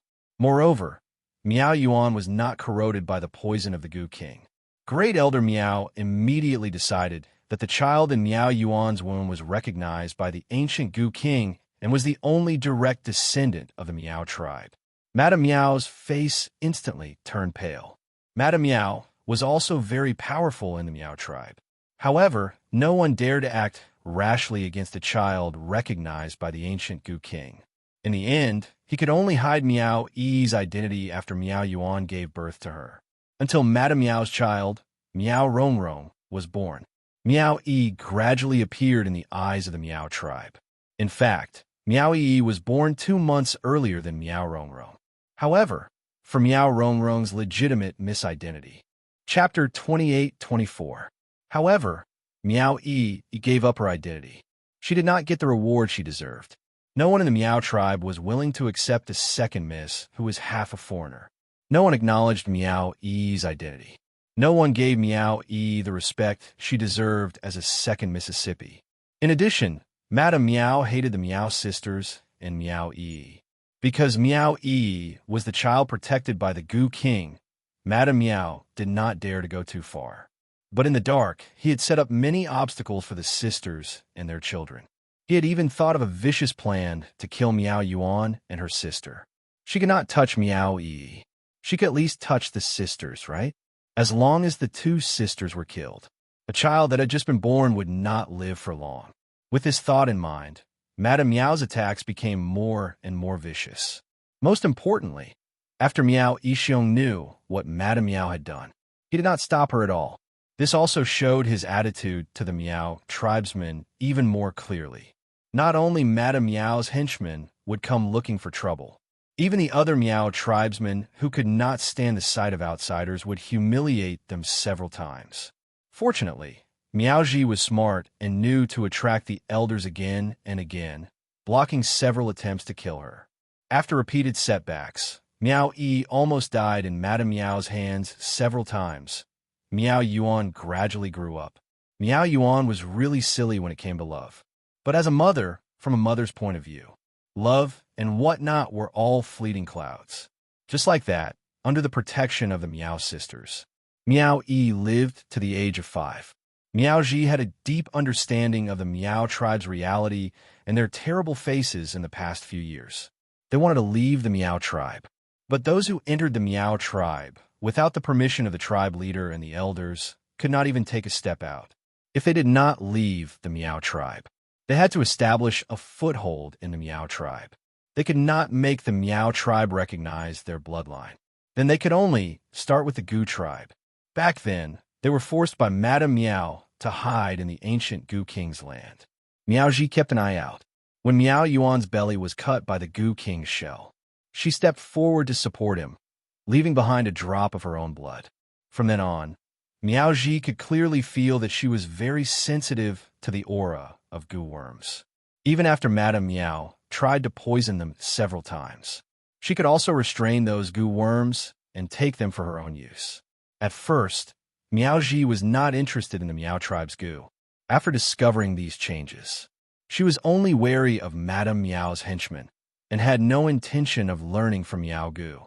However, Madame Meow was overbearing, and Meow Yi who had escaped death several times. This made Meow Ji determined to use voodoo to raise their status. Thus, Meow Ji began to secretly learn Meow Goo's voodoo techniques. The Meow tribesmen did not take Meow Ji and the other 2 seriously at all. From time to time, Meow Ji would act as a cleaning maid, entering the Meow Stockade Village's Goo Book Pavilion to clean up. This also gave Meow Ji more opportunities to come into contact with Meow Goo's knowledge. In the next few months, her voodoo skills improved by leaps and bounds. Ever since Meow Yi was born, Meow Ji knew that her niece was a direct descendant of the Meow tribe that the king of venomous worms had recognized. Her talent for Meow Goo was definitely above hers. Chapter 28-25. This made Meow Ji more and more sure of her guess. So, Miaoji taught Miao Yi all the knowledge she knew about the goo. She also asked Miao Yi to hide her knowledge of the goo as much as possible. The environment she grew up in made Miao Yi know how to observe people at a young age and how not to let her mother and aunt worry about her. Naturally, she obediently listened to her aunt's words. Even Miao Yuan did not know that his daughter had begun to learn the goo of the Miao goo. Another year passed like this. Miaoji's goo was no worse than most of the Miao people. Miao Yi was indeed a talented direct descendant of the Miao people, but she learned knowledge from Miao Ji for a year. Now, her knowledge of the goo had far surpassed Miao Ronron, who was carefully cultivated by Miao Yixiong and Mrs. Miao. Miao Ji was very pleased about this. At this time, Miao Yi and Miao Ji's relationship was undoubtedly the best. They got along every day and discussed the goo of the Miao goo. It could be said that even Miao Yuan was a little jealous of their intimacy. All of this, when did it start to change? It was when Miao Yi was almost 7 years old. Miao Ji brought Miao Yi to the land of the ancient Goo King and learned the knowledge of the goo, as usual. But she met the saintess at that time, Miao Jingyi. Miao Jingyi encountered Miao Yi's goo of the Miao talent. After hearing Miao Yi's identity, she decisively proposed that Miao Yi be her candidate for the next saintess. At this time, Miao Jingyi had reached the qualification to ascend to the upper realm, but she had to stay in the Miao tribe for 50 years. Now there were still a few years. But after seeing Miao Yi, Miao Jingyi had another plan. Miao Jingyi wanted to pass the position of the saintess to Miao Ji and take charge of the position for 7 years. In the saintess selection ceremony 7 years later, she would pass it to Miao Yi. This plan sounded like a way for Miao Ji and Miao Yi to change their situation. But Miao Jingyi's request was not only this. The reason why Miao Jingyi chose Miao Yi was that Miao Yi was a direct descendant protected by the Goo King. She had been the saintess of the Miao tribe for 40 years and could not get close to the Goo King. She wanted to see Miao Yi borrow the power of the Goo King. She wanted to see the connection between Miao Yi and the Goo King. Although, since Miao Yi was born, the elders had mentioned that Miao Yi was the direct descendant of King of Venomous Worms. But in fact, they didn't really touch the Goo King. They didn't dare to get close to him. Let Miao Shui see the connection between Miao Yi and King of Venomous Worms. What if all his guesses were wrong?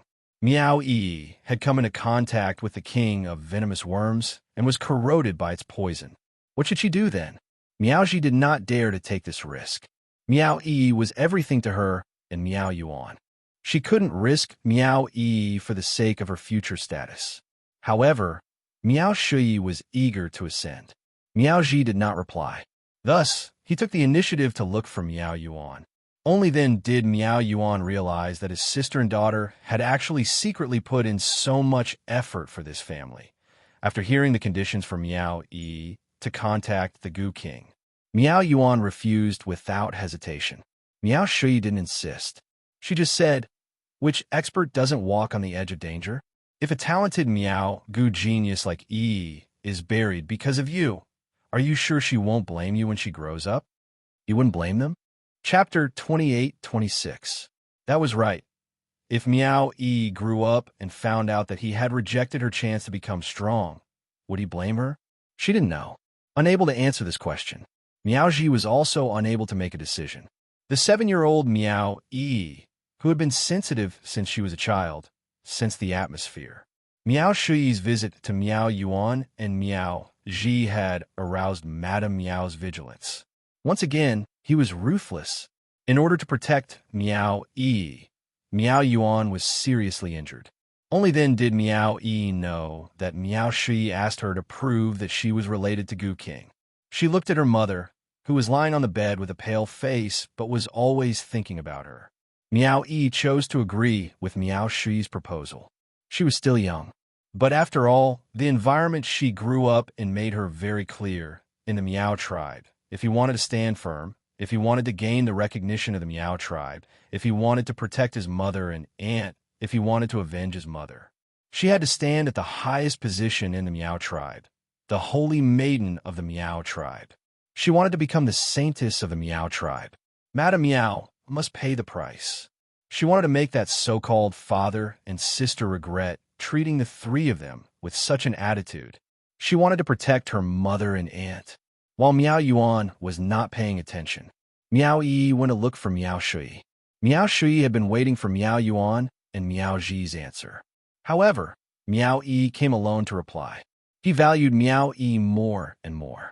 Miao Yi did not disappoint Miao Shui. She contacted Gu King in front of Miao Shui.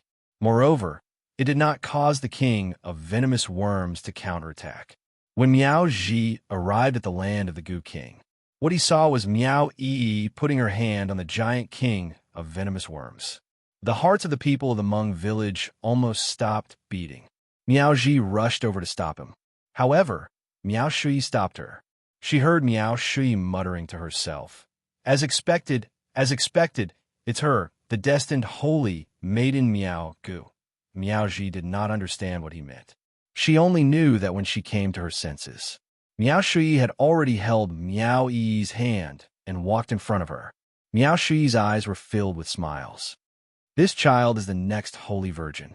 There are only 4 years left until the Holy Virgin selection.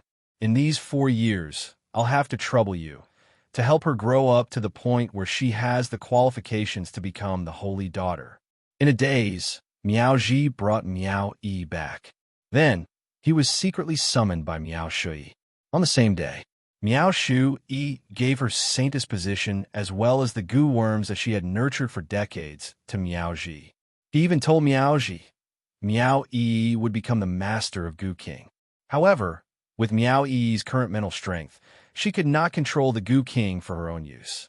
If he wanted Miao Yi to contract with the king of venomous worms before she became the Holy Virgin, the only way was for Miao Yi to lose all support and grow up alone.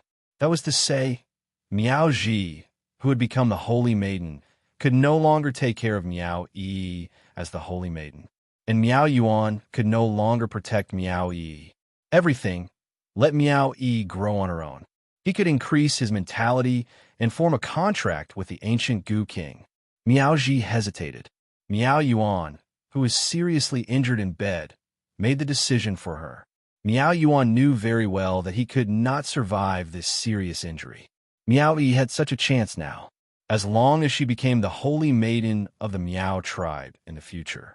Miao Yi's future will be peaceful. Chapter 28-27. Miao Yuan knew that becoming the saintess was the greatest guarantee for Miao Yi's future. So, she gritted her teeth with her seriously injured body, and Miao Ji left the small courtyard where she lived with Miao Yi, moved to the place where the saintess lived. In the first few days, Miao Yi thought her mother was taken away by her aunt for treatment. But 7 days passed. She still did not hear any news about her mother and aunt. Miao Yi also felt something was wrong. She was only 7 years old, and she was famous for being a waste. The Miao people did not treat Miao Yi as the second miss of Miao tribe, nor were they wary of her. Miao Yi asked around, from the gossip of the Miao people. She got some information. For example, because of Madame Miao's ruthless attack this time, Miao Yuan was seriously injured and on the verge of death. Miao Yuan was afraid, so he handed his dying sister to Madame Miao. And on the day he handed her over, Miao Yuan died. The cause of death was unknown, but the Miao people knew. Madame Miao hated Miao Yuan so much. How could Miao Yuan survive in her hands? As for Miao Ji, because she handed over her sister, it seemed that she was rewarded by Madame Miao and went to live a good life. Miao Yi could not be sure whether these gossips were true or false, and the only thing she could be sure of was Miao Rongrong had come to her with her fangs and claws bared. Her mother was indeed dead. Indeed, Miao Ji handed her to Madame Miao personally. At that moment, Miao Yi's heart was completely swallowed by darkness. She became a child without a father or mother. She became the lowest person in Miao tribe. Anyone could trample on her pride at will. She promised her mother, before she could confirm that she was the saintess, don't show your talent and strength in Gu. She always remembered this advice, and paid a real price, no matter how hard the days were. In the eyes of outsiders, she was still a ways to the point that everyone could bully. But in private, Meow E never relaxed her absorption of Meow tribe's goo. She put all her effort into cultivation. She wanted to become the saintess of Meow tribe. Open and above board. Kill Madame Meow, Meow Ishiong, Meow Rong Rong. Then find Meow Ji and make her kneel in front of her mother's grave to apologize. To avenge his mother. The memories ended after Meow Ji told him everything. Her face was visibly relieved. It was probably because these words had been suppressed in his heart for far too long. She couldn't bear the pressure anymore. He didn't know that you were just acting as the sacred maiden for her for 4 years. After Yiqing Luo heard all the memories, she couldn't help but sigh in her heart. How fate made fools of people. Yes. Miao Ji shook her head. Yiqing Luo sighed. It was no wonder that Miao Yi would reveal such an expression when she saw Miao Ji. His hatred towards Miao Ji had risen so quickly in that instant. Miao Ji could be considered as her mother's murderer. How much he loved and respected Miao Ji. After seeing Miao Ji become the holy virgin of the Miao tribe, her hatred for Miao Ji deepened. In Miao Yi's heart, she must have thought, Miao Jining became the holy maiden of the Miao tribe. It was because he had handed over Miao Yuan that he had this opportunity. It was even more likely that he would feel. The position of saintess that Miao Shui had promised was given to her. But in the end, Miao Ji became the saintess. Then Miao Ji must have used some method to snatch the position which originally belonged to her. This misunderstanding. Chapter 28:28. Back then, why did you hand Yi's mother over to that Madame Miao? Although Yiqing Luo had some guesses, but she still wanted to hear it from Miao Ji personally. Miao Ji's eyes drooped down, her pale fingers curled up tightly. When she opened her mouth again, her voice was obviously bitter. That was sister's last request. I had no choice but to do so. Saying that, her voice was already choked with sobs. She stopped and closed her eyes, suppressing the grievance in her heart. For so many years, Miao Yi had been misunderstanding her, and she, for the sake of the big picture, swallowed all these grievances. And now, she could finally speak out this grievance. Sister, because of protecting Yi, was seriously injured. Even if she used medicinal pills to hang on, she would not live for more than a few days. Because she knew her own body, after Sister asked me to bring her away from Yi, she took the initiative to send her to Madame Miao to make a deal with Madame Miao. Madame Miao indeed hated Sister. Sister's existence was like a constant reminder to her that her daughter was not the direct bloodline of the Gu King. Her daughter was not the proper eldest miss of the Miao family. When I acted according to Sister's wishes, as long as we hand over Sister, Madame Miao would use the Miao tribe's poison to swear not to hurt Yi, and also promise to let Yi live till 15 years old. Madame Miao agreed to it. After Miao Ji finished saying these, she was already sobbing. Memories of the past kept surfacing in his mind, and it kept replaying the scene of how she handed Miao Yuan over to Madame Miao, and also saw with her own eyes how her own sister died in Madame Miao's hands. Yiqing Luo remained silent. She guessed that Miao Ji handed Miao Yuan over had a motive, but she didn't expect it would be for such a motive. Indeed, such a choice. If it was her, she would also do the same. Miss Yi. Miao Ji took a deep breath, stopping herself from losing her composure. One hand was still covering her mouth as she choked and asked, even if everything had a reason, do you think she will forgive me? Yiqing Luo pursed her lips tightly, not giving an immediate answer. Her clear eyes flickered as she shifted her gaze towards Di Emotion. She clenched the man's fingers tightly. Whether I forgive or not, it's not up to me to decide. After Yiqing Luo finished this sentence, her fingers clenched even tighter. She looked at the man's pale face. She recalled the pain she had felt earlier and how she could only walk by relying on him. Her eyes flickered, but in the end, she still chose selfishness. I promise you that I will give you a chance to explain your misunderstanding calmly, but Whether or not you can forgive her will depend on Yi's choice. After saying that, her gaze slowly turned to a certain direction outside the house. How long more do you plan to squat there and eavesdrop? Yiqing Luo's words had just landed. Miao Ji's entire body stiffened, as though she understood the meaning behind Dmo Xian's words. Her eyes suddenly widened as she looked towards the direction where Yiqing Luo's gaze had landed. The wind blew, bringing with it the fragrance of the surrounding grass and leaves that were the food of the goo worms. There was also the rustling sound of countless goo worms squirming. Even after staring for a long time, the figure that Zhang Xian had imagined did not appear before him. Miao Ji's initial nervousness gradually turned into disappointment. Chapter 28-29. Not coming out means that after you know the truth, you're unable to face your aunt? Yiqing Luo didn't mind Miao Ji's words as she continued looking at that direction. Or is it because, even after knowing the truth, you're still unable to forgive her? Miao Ji's expression froze on her face when she heard what she said. Her face started to turn pale. Her clenched fists clenched even tighter. Yiqing Luo was so certain. She was certain that Miao Yi was not far away from this guest room, which meant to say that all the memories she mentioned earlier, Miao Yi heard all of it. Miao Yi knew the cause and effect of everything. Was it, as what Yiqing Luo said, unable to face her? Or was it because she was unable to forgive? In this uneasy atmosphere, the atmosphere was very tense. A young lady dressed in the Miao tribe's sacred maiden candidate's attire slowly walked into their sight. The young lady's face was filled with tears. A pair of beautiful eyes stared intently at Miao Ji, as though she was confirming something. When Miao Ji's gaze fell onto the young lady's face, she seemed to have turned into a fossil as she froze on the spot. Didn't you want a chance for the both of you to resolve the misunderstanding peacefully? Why are you still in a daze here for? Yiqing Luo shot a glance at Miao Ji as she spoke calmly. These two had been toyed with by fate, and there were too many misunderstandings between them. The matters between them, outsiders couldn't interfere. Only if the both of them were frank and open, saying out what was in their hearts, could it be resolved. Yiqing Luo had no intention to interfere in their grudges. Miao Ji's throat moved as her pale lips trembled slightly.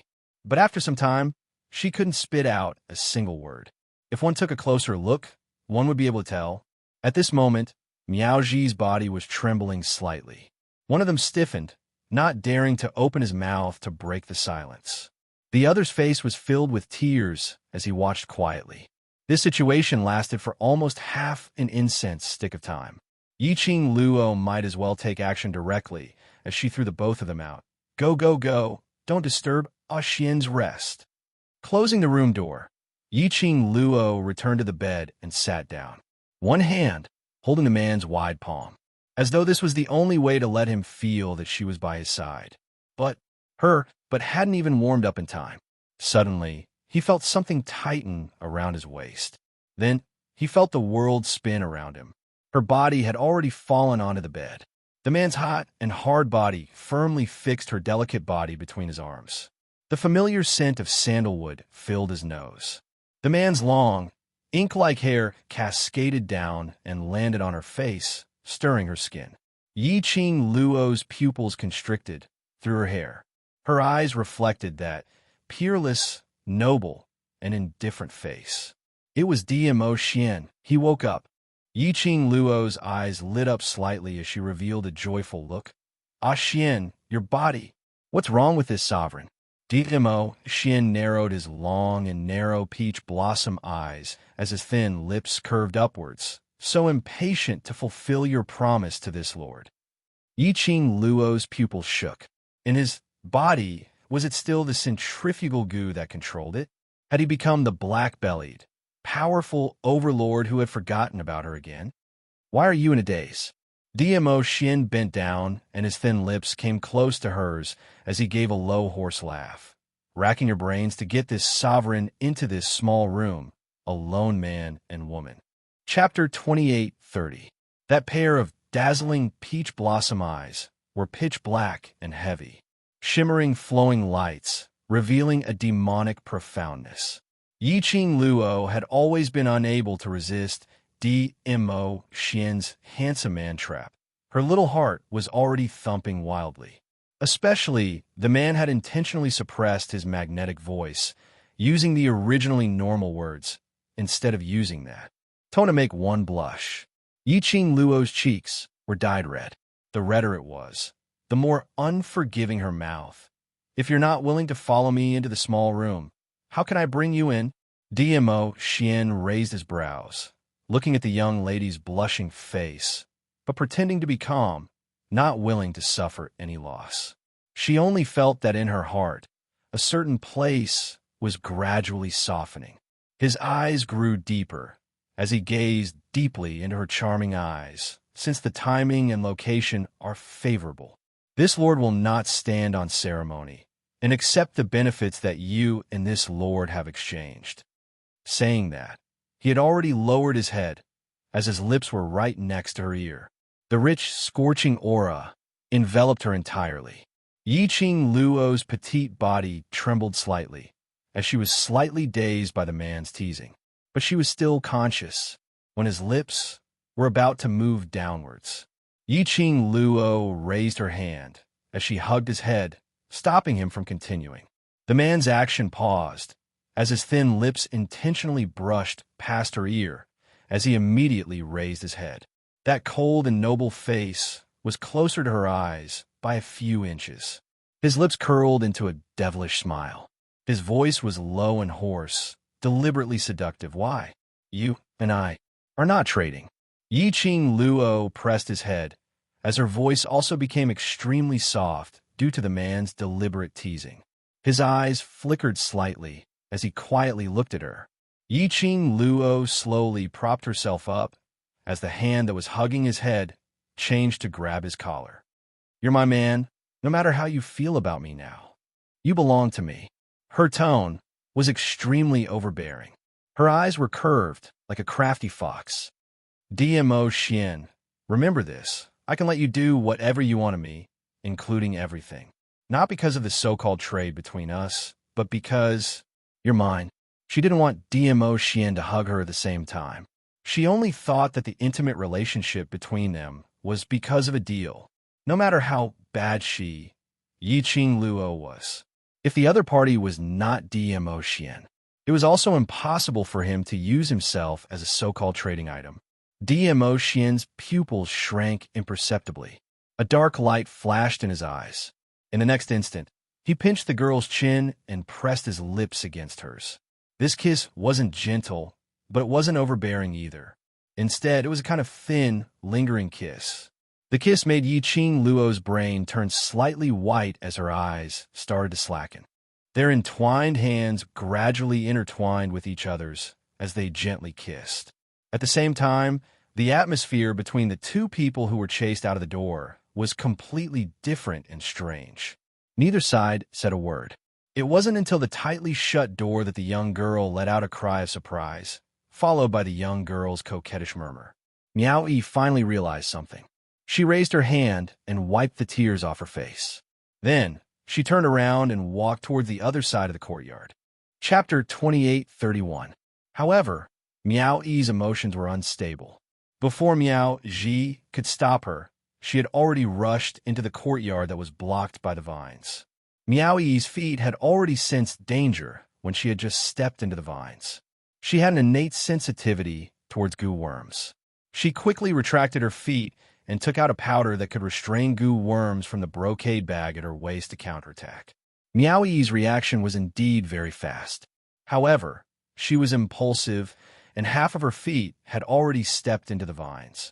Even if she counterattacked, on the vines, there were several black goo worms that were about the thickness of a finger, and they directly wrapped around Miao Yi's feet. Miao Yi's face was slightly pale, and she quickly sprinkled the powder on her feet. Suddenly, a hand stretched out and stopped her hand that was sprinkling the powder. Then, she was brought into a warm embrace. You can't use the anti-goo powder. These are blood-sucking goo worms that move in groups. If you use the anti-goo powder to hurt one of them, thousands of blood-sucking goo worms will take revenge for you. The woman's gentle voice sounded beside her ears. Meow-E's delicate body suddenly froze. She stood still in a daze. In her mind, a scene from a long time ago actually appeared. At that time, Meow-Ji also held the little girl in her arms like this. Meow-Ji used her unique, gentle tone, patiently and seriously explaining the knowledge of goo worms that she did not understand. This scene, it had been a long time since she had felt it. Ugh! A muffled groan startled Meow-E back to her senses. Meow-Ji used all her strength to protect her in her arms. She directly used her hands to block the blood-sucking goo worms that climbed up for her. A few soft black goo worms instantly attached themselves to Meow-Ji's fair arms. Almost in an instant, Meow-Ji's hands quickly dried up. "Aunt!" Meow-E's eyes widened, and she cried out in panic, trying to help her get rid of those blood-sucking goo worms. Meow-Ji's hands firmly held her in place. Meow-E curled up in her arms, unable to move at all. "I'm fine." Meow-Ji's voice was very soft, and there was a hint of sobbing. "Don't be afraid. It's good that you're fine." As she spoke, the corners of her mouth lifted into a smile. She didn't seem to feel that she had been possessed by the blood-sucking goo. Her withered arm used the hand that was holding Meow-E and pulled Meow-E behind her. "Stand there and don't move," Meow-Ji said softly, when she was sure that Meow-E was standing in a place that she thought was safe. Only then did Meow-Ji start to deal with the blood-sucking goo. A moment later, the blood-sucking goo were sealed back into the Poison Goo Institute. Meow-Ji's face was extremely pale. She let out a sigh of relief. The feeling of losing too much blood rushed to his head. The dizziness in front of her caused her body to sway. "Be careful." A pair of soft little hands caught her in time. Meow-Ji was exhausted, but she forced herself to open her eyes. He glanced sideways and looked at the young girl beside him, whose eyes were filled with worry. His eyes were filled with tenderness. Can you call me one more time?" Meow-Ji's voice was clearly choked with emotion. His eyes, which were filled with fatigue and lost their luster from time to time, were red-rimmed. Meow-E felt her heart tighten. Her heart seemed to be fiercely strangled by something. Her nose also felt sour. Meow-E moved her lips, but she couldn't say anything. After waiting quietly for a while, Meow-Ji didn't hear Meow-E call out the name that she had waited for so many years. Chapter 28:32.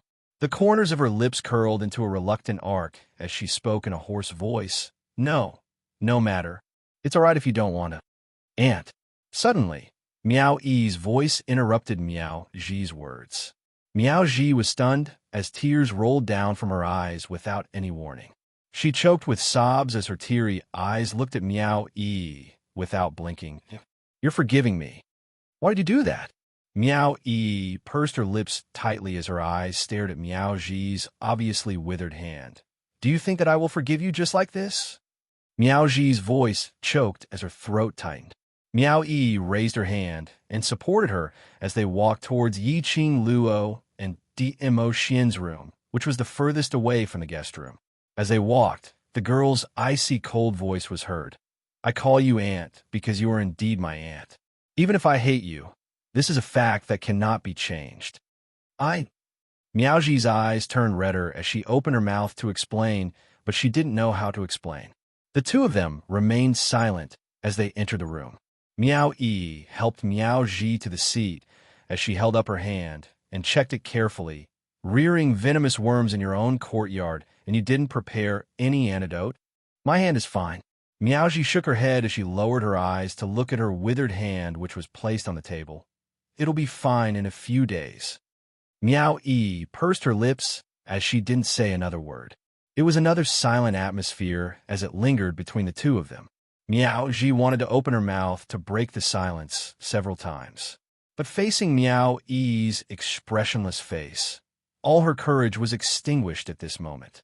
Obviously, she wanted to sit together with Meow-E and clarify all the misunderstandings in the past. Now this opportunity was right in front of her eyes, but she couldn't say a single word. This silence made Meow-Ji's heart feel even more uncomfortable. Finally, Meow-Ji couldn't take it anymore. "Did you hear what I said to Miss Yi?" "Amen," Meow-E replied calmly. The sacred maiden selection ceremony had ended, and she wanted to be alone for a while.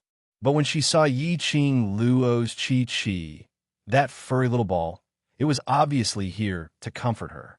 She thought about it and decided to look for Yi Qing Luo to tell her about her relationship with Miao Ji.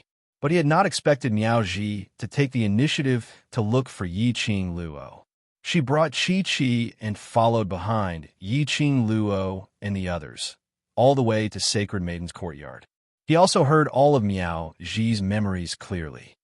Then, Miao Ji's voice was hoarse. She paused and asked carefully, "So what do you think?" Miao Yi was silent for a moment. After a while, he raised his head. Miao Yi's gaze was calm as she stared at Miao Ji. There was no expression on her face. "Aunt, although you didn't kill Mother with your own hands, it doesn't change the fact that you were an accomplice in her death." Miao Ji's throat tightened again, and she couldn't say anything else. That was right. No matter how righteous her reason for handing Miao Yuan over was, it couldn't change the fact that she had personally sent her sister to hell. "I don't blame you," Miao Yi continued, "but I can't forgive you, and I can't forgive myself." As she said that, her eyelids drooped. "If it wasn't for me, Mother wouldn't have died, even though she was only 7 years old." But all the memories had long been engraved in her mind. Chapter 28:33. Her mother was seriously injured because she was protecting her. In order to protect her, her mother begged her aunt to use her own life to exchange for her safety for the next few years. Although her aunt was her helper, but the real culprit was her. She was unable to forgive her aunt, and even more unable to forgive herself. You can't think in this way." Miao Ji stuttered as she tried to persuade her. "Sister's death is not your fault. It's all mine. I sent Sister to Madame Miao's hands. You're right not to forgive me." Feeling Miao Ji's anxiety and worry, Miao Yi slowly shook her head. She understood Miao Ji's meaning. Miao Ji didn't wish for her to go against herself because of this matter. She would rather she blame her, rather than let her blame herself. Miao Yi closed her eyes, hiding the sadness in her eyes as she gave a low laugh. "Don't worry. Mother used her life to exchange for a future. I will not let Mother die in vain." As she said that, she slowly raised her eyes, which had regained its calm. "I will complete Mother's dying wish, to take revenge for Mother, to become the Miao tribe's saintess." Miao Ji's lips squirmed a few times. Miao Yi had already interrupted her words. "Earlier in the house, I heard it too. Is it true that you have a way to detoxify the Overlord's poison?" Miao Ji swallowed the words that were in her mouth. "Qing Luo is my benefactor, and the Overlord is the person whom Qing Luo cares about the most. If you have a way, before you ascend, can you tell me about it?" Miao Yi continued. Miao Ji's lips trembled again, and after some time, she spat out a word. "All right." Miao Yi looked at her injured hand. "After the blood-sucking worm's poison is detoxified, then detoxify the Overlord." Seeing that Miao Yi had placed all her thoughts on helping DMO Shin detoxify the worm. In order to stay in Nirvana realm for the last few days, to get along well with Miao Yi, Miao Ji also shifted all her thoughts to the goo poison. What kind of worm was the Overlord in? What kind of person could plant a worm on the Overlord? Till now, she still didn't know what worm was in the Overlord. Centrifugal worm and love worm. Miao Yi said word by word. "The target is Qing Luo." Miao Ji's expression froze. "I thought His Majesty was poisoned by the heart separation spell, but there was also the love spell. How can anyone from the Miao tribe use these two forbidden goo techniques?" Miao Rongrong and Miao Yixiong worked together. Miao Yi didn't explain the situation in detail. These two types of venomous worms are originally mutually restraining, and now both of them are in the Overlord's body. Moreover, the target is Qing Luo. Love venomous worm makes the Overlord obedient to Qing Luo, whereas venomous worm makes the Overlord forget everything about Qing Luo. She paused for a moment. "If this goes on for a long time, even the Overlord's body will not be able to take it." Miao Ji nodded solemnly. In fact, when Miao Ji detected the centrifugal worm in DMO Xian's body, she was already astonished. An emperor who was poisoned by the centrifugal goo. To think that he could still be in such sweet love with Yiqing Luo. It showed how deep the Overlord's feelings for Yiqing Luo were. Two kinds of venomous worms together, and the target is the same person. This kind of worm is even more troublesome to detoxify. Miao Ji frowned. Let them rest in the Miao tribe for a few days. These few days, I'll go to the Saint Maiden Pavilion to research on a safer method. Miao Yi remained silent for a moment. Tomorrow, after the Sacred Maiden ceremony, I'll accompany you. After tomorrow, she would be the Miao tribe's Sacred Maiden. She also had the right to enter the Saint Maiden Pavilion. Chapter 28:34. In the other room, the entire room was filled with the scent of spring. The shadow of the bed fluttered as it shimmered. The silver robe and red shirt were intertwined. The young lady's cheeks were flushed red, and her half-opened eyes were bewitching. The man on top of her was gently teasing the flame. Yiqing Luo's mind was in a mess, but her consciousness was still awake. She tried to speak several times as her hands pushed against the man's chest. But before she could say a word, everything was sealed by a scorching aura that covered the sky and covered the earth. No, I can't. Between her murmurs, Yiqing Luo panted heavily as she spat out two fragmented words. The man who was still kissing lifted his head. That handsome, godlike face was quietly reflected in her eyes. The man's peach blossom eyes were as calm as water without any ripples. He looked as though he wasn't tainted with the slightest bit of confusion. But if one looked closely, she could tell. In the depths of the man's tranquil eyes, there was a flickering flame. The corners of his lips were filled with a hint of mischievous air. Drops of sweat rolled down from his taut muscles. This was obviously the performance of the cloud power of emotions. No way. Demo Xian opened his mouth with a magnetic and seductive tone. Looks like I haven't worked hard enough? Teasing to such an extent. The young lady was still saying no way. Dmo Xian could tell. This was a rejection, not a woman's irony in bed, but a real sense of no way. No way. This was the first woman who rejected him? No. Yiqing Luo tried her best to stay awake as she trembled weakly. She panted heavily, not allowing herself to be bewitched by his beauty.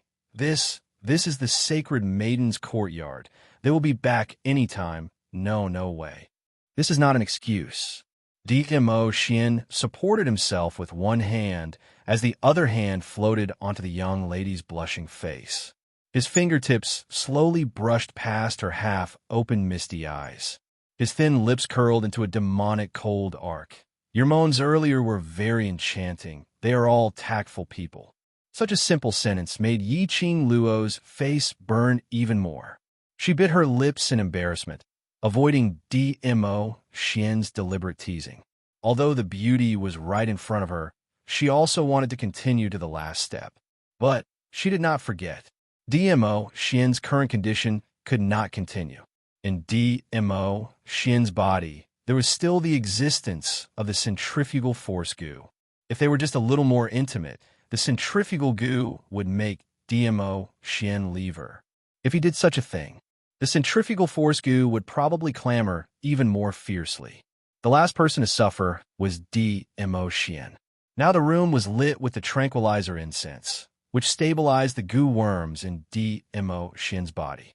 But Yiqing Luo wasn't sure if Ngongxiang would be able to suppress the corrosion of the centrifugal force goo if this carried on.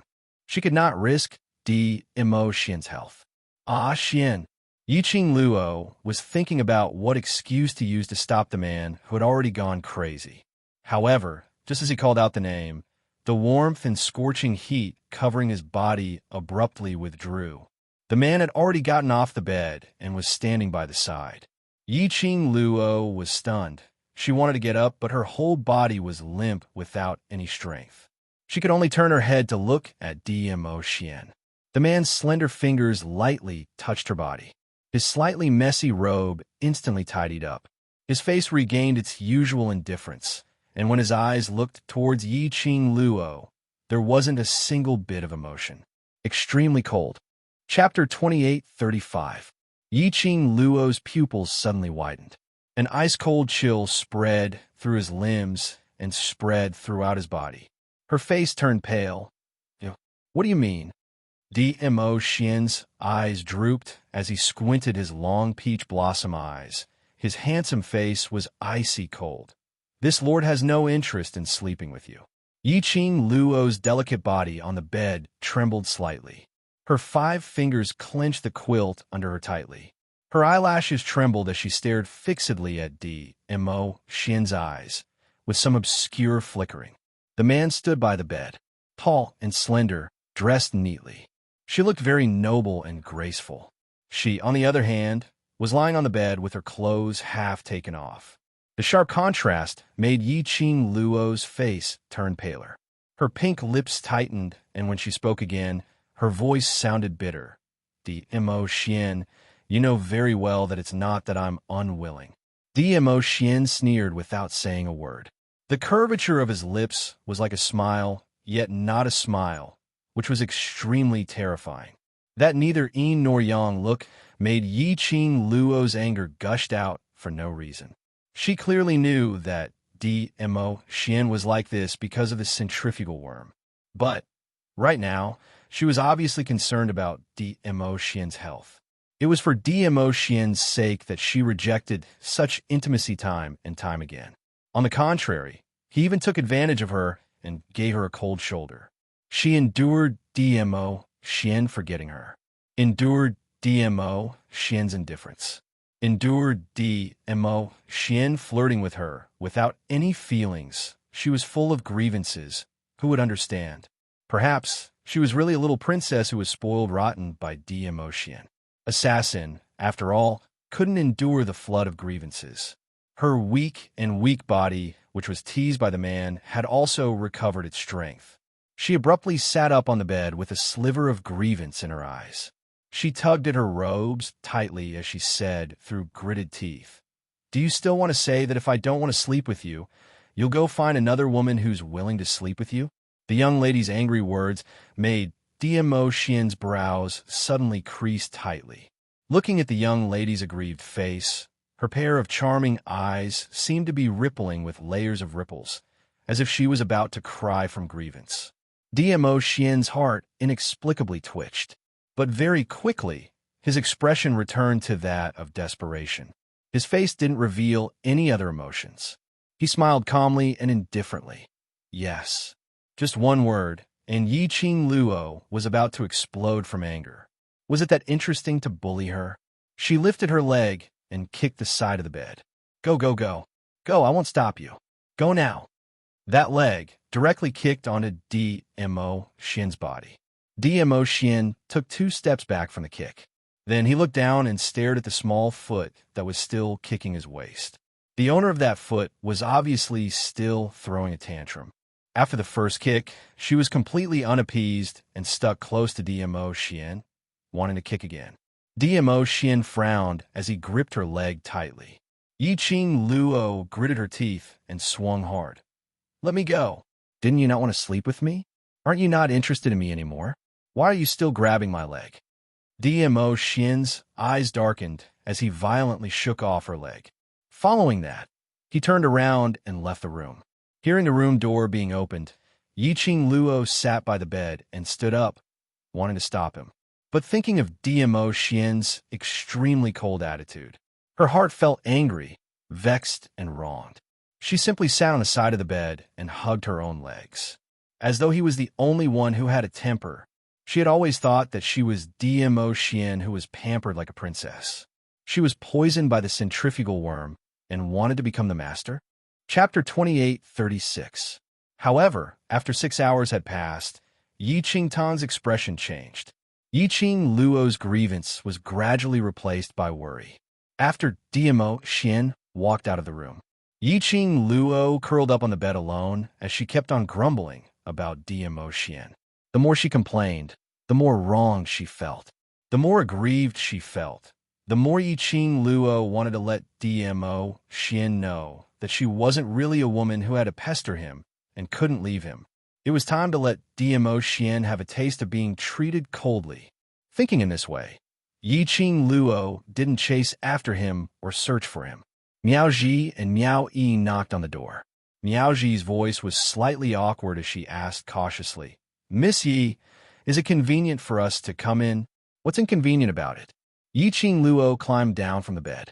Miao Ji and Miao Yi pushed the door and walked in, only to discover that Yi Qing Luo was the only one left in the room, and Yi Qing Luo's expression was extremely gloomy. Miao Ji looked around and asked, "Where is His Majesty?" "We quarreled, and he ran away." Yi Qing Luo pursed her lips and replied coldly. "Ran away?" Miao Ji's expression changed. Why would they quarrel?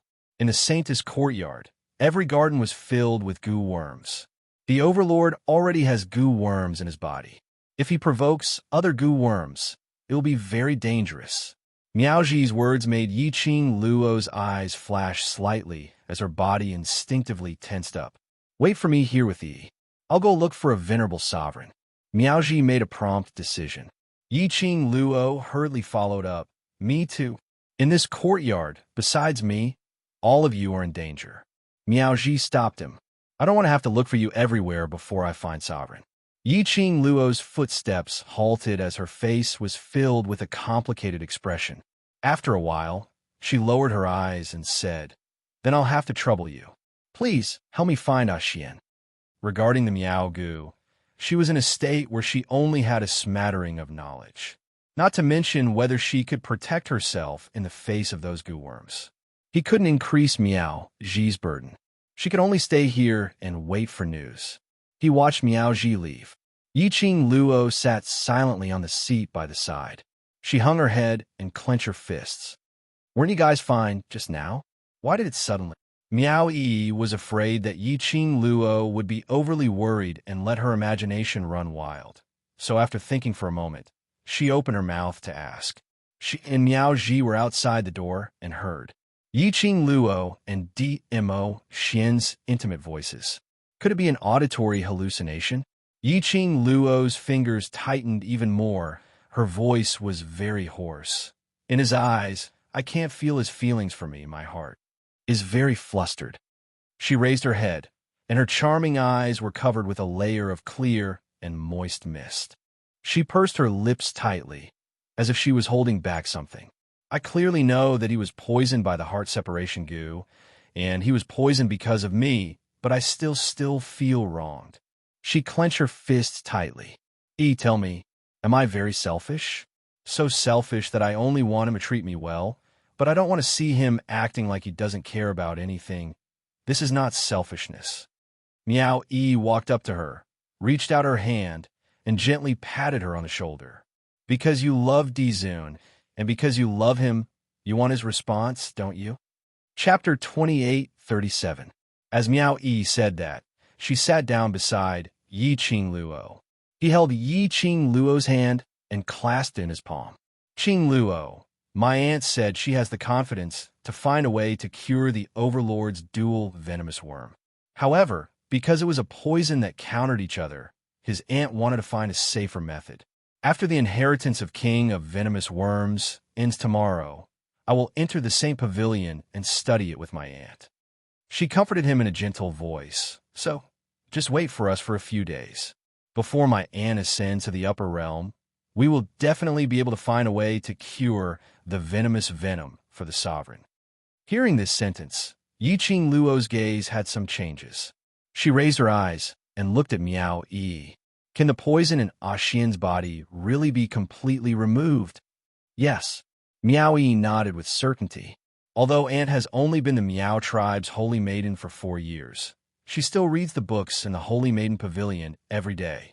Ordinary people need 50 years to become the Miao tribe's holy maiden before they can ascend to the upper realm, but I only use a short 4 years to ascend. You should believe in my strength. I believe you. Yi Qing Luo's eyes finally lit up. The next morning, Miao Ji walked into the room with a tired face. Yi Qing Luo hadn't slept the entire night, and when she saw that Miao Ji had returned, her gaze went past her, but she didn't see that familiar figure whom she had been pining for. Miao Ji sighed softly. "I've found the Overlord. He's fine, but..." She paused and didn't finish her sentence. Yi Qing Luo's expression turned indifferent. "It's just that he doesn't want to see me, right?" Miao Ji didn't answer, which was a tacit admission. Yi Qing Luo sat dejectedly by the side.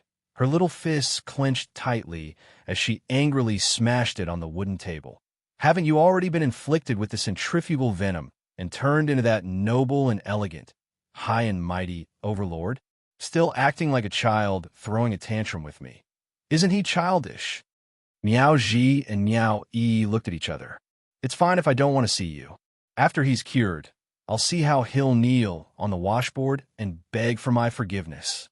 Yiqing Luo gritted her teeth as she spoke, although his mouth was stubborn. In actual fact, Yiqing Luo's heart was finally at ease. It was not important whether DMO Xian was willing to come back to see her. The most important thing was to ensure DMO Xian's safety. It could be seen from Miao Ji's expression. DMO Xian should be in a safe place now. I've told the Overlord about the dangers in the Saint Lady's courtyard. Miao Ji massaged her aching forehead with her slender fingers and continued, Don't worry too much. The Overlord is actually the safest in the Holy Maiden's courtyard.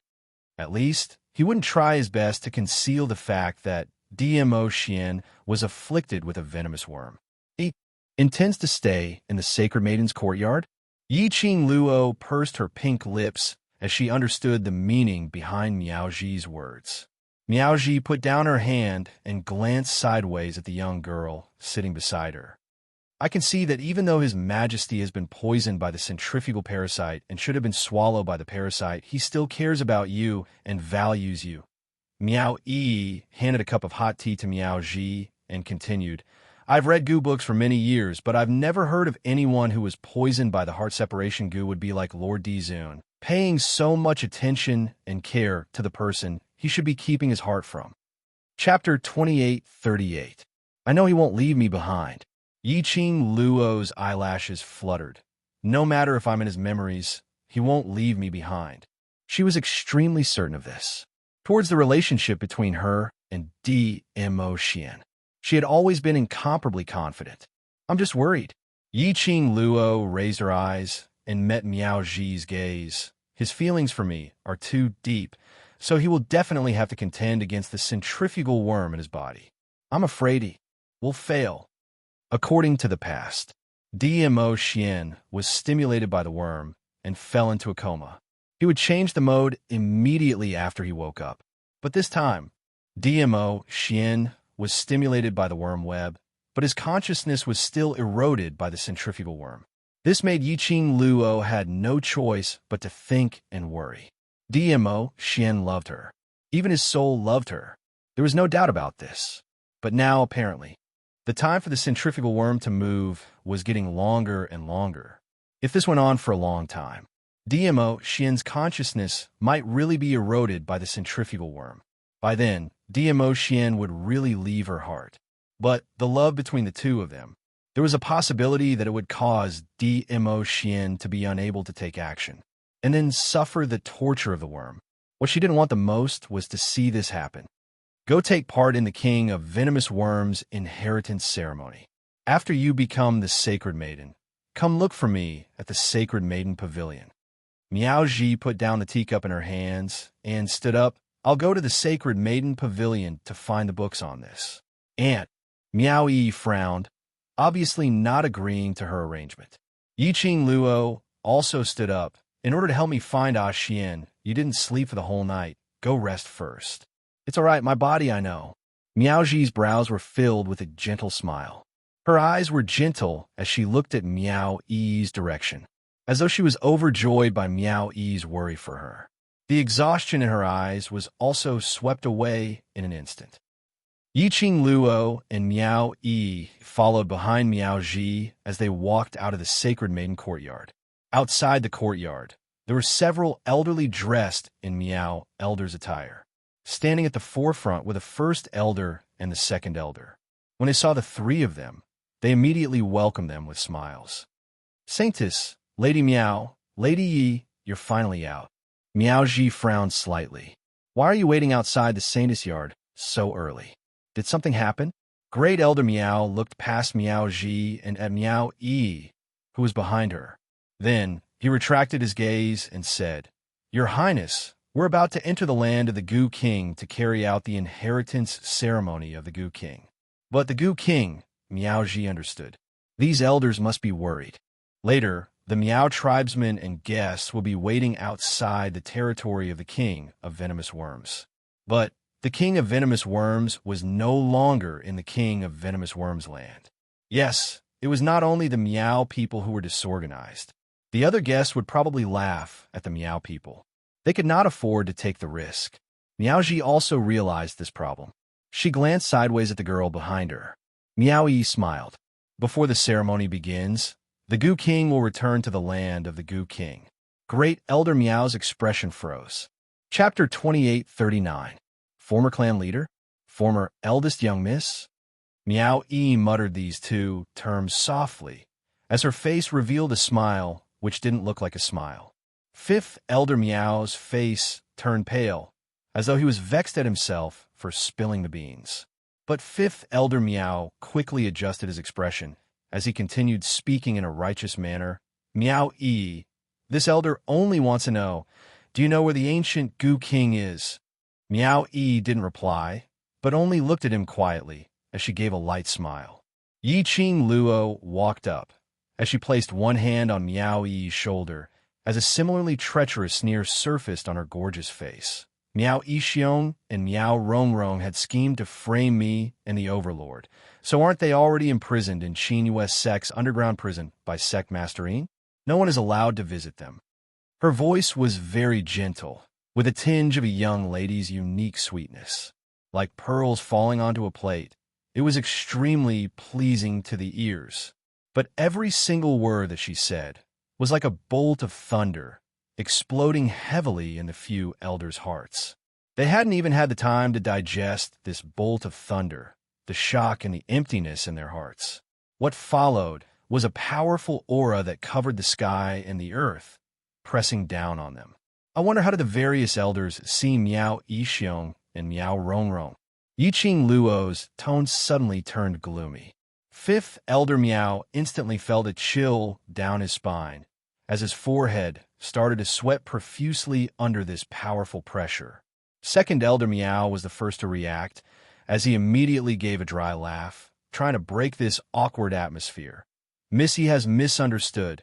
What old five said is, before. Right, that was before. Grand Elder Miao continued. It's not that we believe the previous clan leader's words, but to confirm, in case something goes wrong at such an important occasion later, losing the Miao tribe's face. The two elders laughed dryly as they tugged Fifth Elder Miao's arm, pulling him back. However, Yiqing Luo and Miao Yi totally didn't follow along with what they said. Instead, a cold smile hung on their lips, as a "do you think the both of us are fools" expression. The smiles on the faces of the elders could no longer be maintained. Great Elder Miao glanced at Miao Ji, who was standing at the side and had not said a word since the beginning. With a gentle smile, he said, "We're about to head to the land of the king of venomous worms. Lady Miao, you should know what this means to the Miao tribe." This time Miao Yi spoke. However, the words that came out of his mouth caused the expressions of the elders to darken. She sneered, "To be honest, the Miao tribe has no special meaning to me. The reason why I am here and become the candidate for the Holy Maiden is not because I'm interested in this position or the Miao tribe, but this is my mother's dying wish." These elders also knew about the grudge from back then. At this moment, their faces were dark and gloomy, and they could not say a word. Miao Yi's rude and arrogant attitude instantly ignited Fifth Elder Miao's emotions. "What are you saying? Are you not from the Miao tribe? Don't tell me that the blood flowing in your body is not the blood of the Miao people." Chapter 2840. He sneered incessantly, boiling with hot blood that no one could stop. Ex-eldest Missy is right. People like you do not even have the Miao tribe in your heart. Old Five, what are you doing? Fourth Elder Miao quickly grabbed Fifth Elder Miao. The other elders' faces darkened, but they did not stop him. Obviously, they agreed with Fifth Elder Miao's words. Miao Yi's face gradually turned cold. Fifth Elder Miao seemed to be getting more and more excited as he continued to roar. "In my opinion, you don't even know the whereabouts of the king of venomous worms. You just want to destroy the Miao tribe in front of all the guests and tribesmen. He roared the last sentence. Fifth Elder Meow was finally feeling better. His face was full of disdain and mockery towards Meow-ee. His gaze towards Meow-ee was also full of hatred. That's enough, old five. Grand Elder Meow, who had been silent for a long time, called out to stop Fifth Elder Meow. He stopped Fifth Elder Meow and let out a long sigh. Missy Meow, don't blame old five. He is straightforward and never considers the consequences of his words. But what he said is not without reason. He paused and looked at Meow. I know that the Holy Virgin and Missy Meow have a close relationship. Why don't you say something fair? To maintain the dignity of the Meow tribe and stabilize the hearts of the tribesmen, our request is not too much, right? Meow-ji had been the Holy Virgin for the past 4 years. She had been working with Grand Elder Meow to maintain the prosperity of the Meow tribe. Back then, it was Grand Elder Meow who firmly believed that Meow-ee was a direct descendant under the protection of the king of venomous worms and had been taking good care of her. Over the past 4 years, the two of them could definitely be considered friends. Grand Elder Meow understood Meow-ji's character. Meow-ji also understood that everything Grand Elder Meow did was for the betterment of the Meow tribe. If it had been anyone else, Grand Elder Meow's choice was indeed made for the sake of the Meow tribe. It was not too much, but the target of their questioning. She was the niece that she had found after much difficulty. How could she not protect her? In particular, Elder Meow Wu kept using the words of the former young miss to talk about this matter. Was she purposely trying to disgust her? Meow-ji did not agree with Great Elder Meow's opinion for the sake of the Meow tribe's reputation, as Great Elder Meow expected. Instead, he sneered and looked straight at Fifth Elder Meow. Is your request not too much? She scoffed lightly. Her eyes were covered with a layer of chilliness. Fifth Elder Meow actually knows that E is from the Meow tribe at this moment, and that the blood of the Meow tribe flows in her body? Why didn't you know about it before this? Fifth Elder Meow opened his mouth to retort. However, Fourth Elder Meow firmly held him down. This was the holy maiden of the Meow tribe. If the fifth brother dared to argue with the saintess, even if Great Elder Meow were to step forward, he would not be able to plead for old Fifth. Meow-ji sneered as she looked at Fifth Elder Meow's suppressed rage. Her smile became even more sarcastic. As for, why did he appear during the saintess selection ceremony? Don't tell me you don't know the reason. Fifth Elder Meow's face darkened. The other elders lowered their eyes, not daring to look at Meow-ji's face. When Meow-ee-shiong was still in power, when Meow-rong-rong was still Missy Meow, Meow-ee's existence was their humiliation. Meow-ee left the Meow tribe because Meow-ee-shiong and Meow-rong-rong forced her to. Now, she came back because... Chapter 28:41. Meow-ji's words made Grand Elder Meow speechless. He sized up Meow-ji and Meow-ee. This pair of family members who had been separated for many years had finally reunited. From Meow-ji's point of view, it was impossible for her to be like before, where everything was for the benefit of the Meow tribe.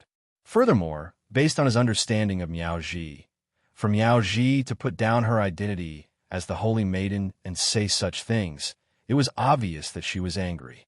Great Elder Meow calmed his restless heart. At the same time, he was observing the current situation. In his mind, he was quickly thinking of a way to deal with it. He would stand at the entrance of the saintess courtyard, waiting for Meow-ee. He was just worried that Meow-rong-rong's words would come true. The more Meow-ee didn't want him to see the Goo King before the ceremony began, the more Meow-ee wouldn't let him. Grand Elder Meow, who had been brainwashed by Meow-rong-rong, was eager to protect the reputation of the Meow tribe. But the more he suspected that Meow-ee and the King of Venomous Worms had nothing to do with each other. If the King of Venomous Worms was not with Meow-ee, then the inheritance ceremony of the King of Venomous Worms would not be able to proceed as planned. Not to mention the Meow tribe's face was completely swept away. Once the other guests and clansmen knew that the Meow tribe's most treasured ancient Goo King had disappeared, what kind of devious thoughts did he have? If the ancient Goo King fell into the hands of someone with ulterior motives, The Meow tribe would definitely be affected. The more Grand Elder Meow thought about it, the more nervous he felt. He was even more determined to not leave until he saw the Goo King with his own eyes. Whereas Yiqing Luo, who was releasing her powerful might by the side, maintained that faintly discernible sneer on her face. A pair of charming eyes stared straight at the few of them. It made their hair stand on end. Great Elder Meow wiped the cold sweat off his forehead. In his heart, he felt a little resentful towards Fifth Elder Meow. Knowing that Yiqing Luo, Meow Rongrong, and the others had a deep grudge. And he had to mention Meow Rongrong in front of Yiqing Luo. Wasn't this forcing Yiqing Luo to interfere in this matter? Great Elder Meow looked at Meow Ji's gloomy face again. After some hesitation, he decided to start with Meow Ji. Before he could say anything, Grand Elder Meow saw the girl with a calm expression on her face slowly walk past Meow Ji and toward Fifth Elder Meow. It was Meow Yi. The other elders were stunned by Meow Yi's sudden action. Fifth Elder Meow's livid and furious face also revealed a panicked expression. You? What do you want to do? Meow Yi's steps were slow. When he was 3 steps away from Fifth Elder Meow, he stopped. There was a smile on her face, and there was a smile in her eyes as well. However, his laughter was filled with contempt, as if he was challenging Fifth Elder Meow's dignity. Fifth Elder Meow had a tyrannical temper to begin with, so how could he endure Meow Yi's mockery? In an instant, Fifth Elder Meow's face and neck turned red. He bared his fangs and brandished his claws as he pounced towards Meow Yi. Fortunately, Fourth Elder Meow understood Fifth Elder Meow's personality. Before Fifth Elder Meow could fly into a rage, Fourth Elder Meow hurriedly held onto Fifth Elder Meow with both hands, preventing him from rushing to his head. Facing Fifth Elder Meow's ferocious face, which was baring his fangs and glaring his eyes, Meow Yi could not help but tremble. Meow Yi just stood there, as she gave a contemptuous and ridiculing smile. Following that, she raised up one finger and spoke calmly. Since elders have accused me of so many crimes in front of me, then, I will answer all of you one question at a time. Chapter 2842. Meow Yi's voice paused as she slowly smiled. So it's reasonable for me to stand on Meow Tribe's turf. The few elders looked at each other in dismay, not saying a word. Immediately following that, Meow Yi raised her second finger. 2. I concealed my ability because I want to live. After she said that, the few elders' expressions had a subtle change. Indeed, if Meow Yi hadn't concealed her ability back then, the her who had yet to grow up, she would absolutely die in Meow Rongrong and Madame Meow's hands. If it was them, they would also make the same choice. Momentarily, the few elders' gazes started to wander.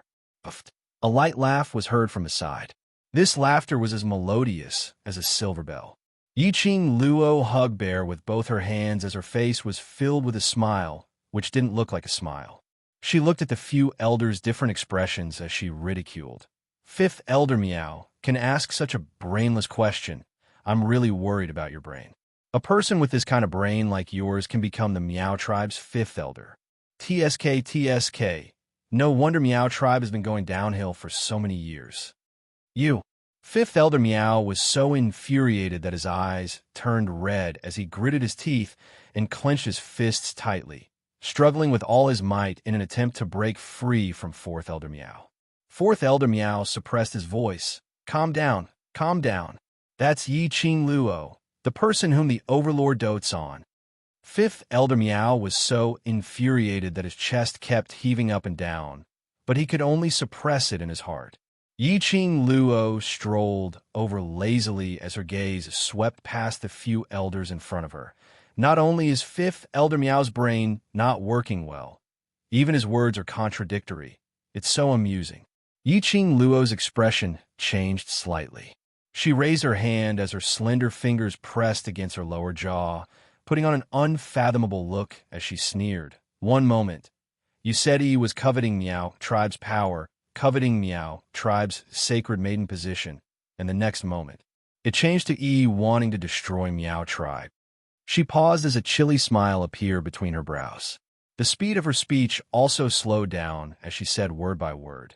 Don't you feel that your words are simply too stupid? Fifth Elder Meow's face turned as black as charcoal. He gritted his teeth so hard that they made cracking sounds.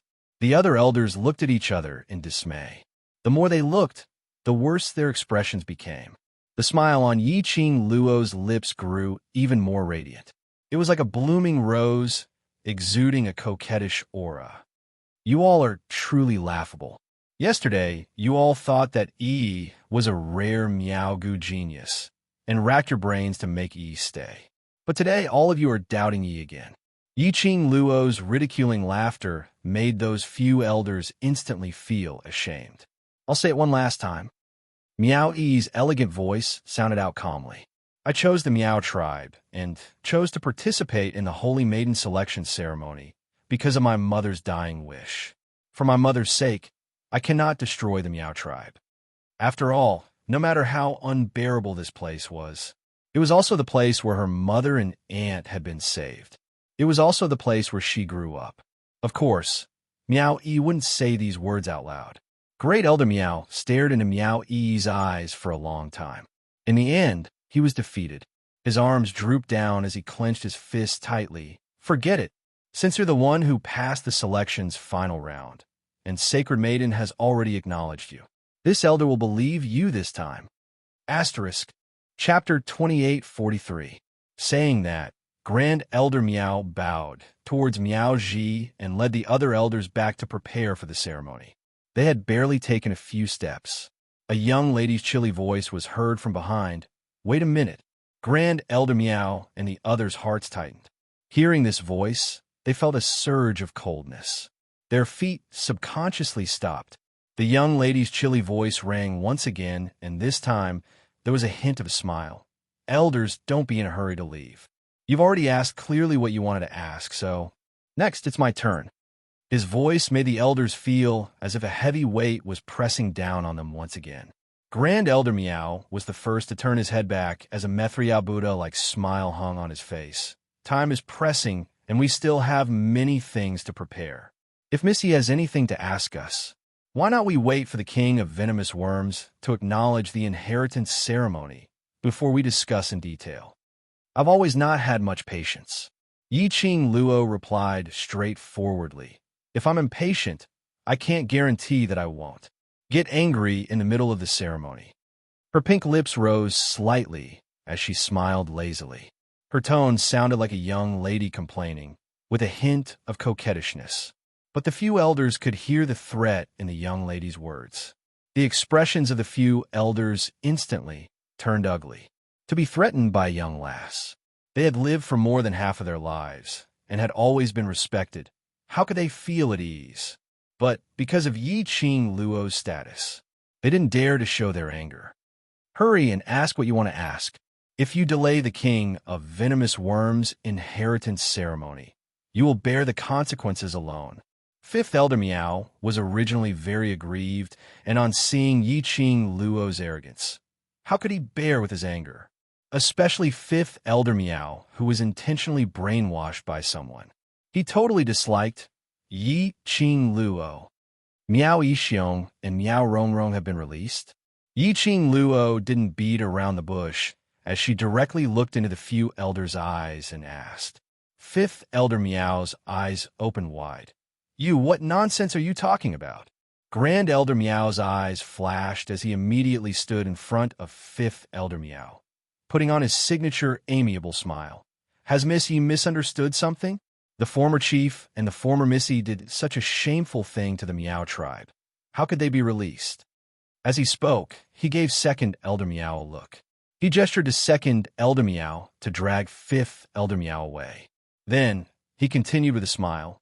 Old Fifth words were said by the former First Miss and Old Fifth. Old Fifth had always been on good terms with the former clan leader, so he always remembered these words. That's why there was such a misunderstanding. Second Elder Meow and Fourth Elder Meow pulled Fifth Elder Meow away. Meow Yi noticed the commotion and frowned. He was about to open his mouth to stop her, but he caught a glimpse of Yi Qing Luo's glare. Meow Yi was stunned and stopped what she was about to say. He could only watch as Fifth Elder Meow was dragged away. Seeing this, Grand Elder Meow breathed a sigh of relief in his heart. The smile on his face became even more amiable. I will find an opportunity to explain the matter regarding the former clan chief, an eldest young miss to old fifth. Yiqing Luo only smiled gently, but didn't continue the conversation. Chapter 28:44. This time round, Yiqing Luo didn't stop Grand Elder Meow from leaving. When Grand Elder Meow left, his footsteps were slightly hesitant. After a few steps, he didn't hear the young lady stopping him. Immediately, he hastened his footsteps and left speedily. He was afraid that Yiqing Luo would go back on her words and pester him endlessly. Grand Elder Meow's figure quickly disappeared in front of the three of them. The area outside the Sacred Maiden's courtyard instantly quieted down. Meow Yi's brows creased tightly as she looked at Yiqing Luo and asked, "Qing Luo, why didn't you let Fifth Elder Meow speak clearly?" Yiqing Luo's lips curled up slightly as she squinted her eyes with a smile which didn't look like a smile. In the depths of her eyes, there seemed to be a stream of light which kept flickering. This stream of light reflected into Meow Ji's eyes. Meow Ji only felt a chill throughout her body, as though a cold ray had spread from her feet to her entire body. Meow Ji couldn't help but rejoice silently. Luckily, her Yi was friends with Yiqing Cheng. If she was an enemy, she was afraid that even she was not Yiqing Luo's opponent.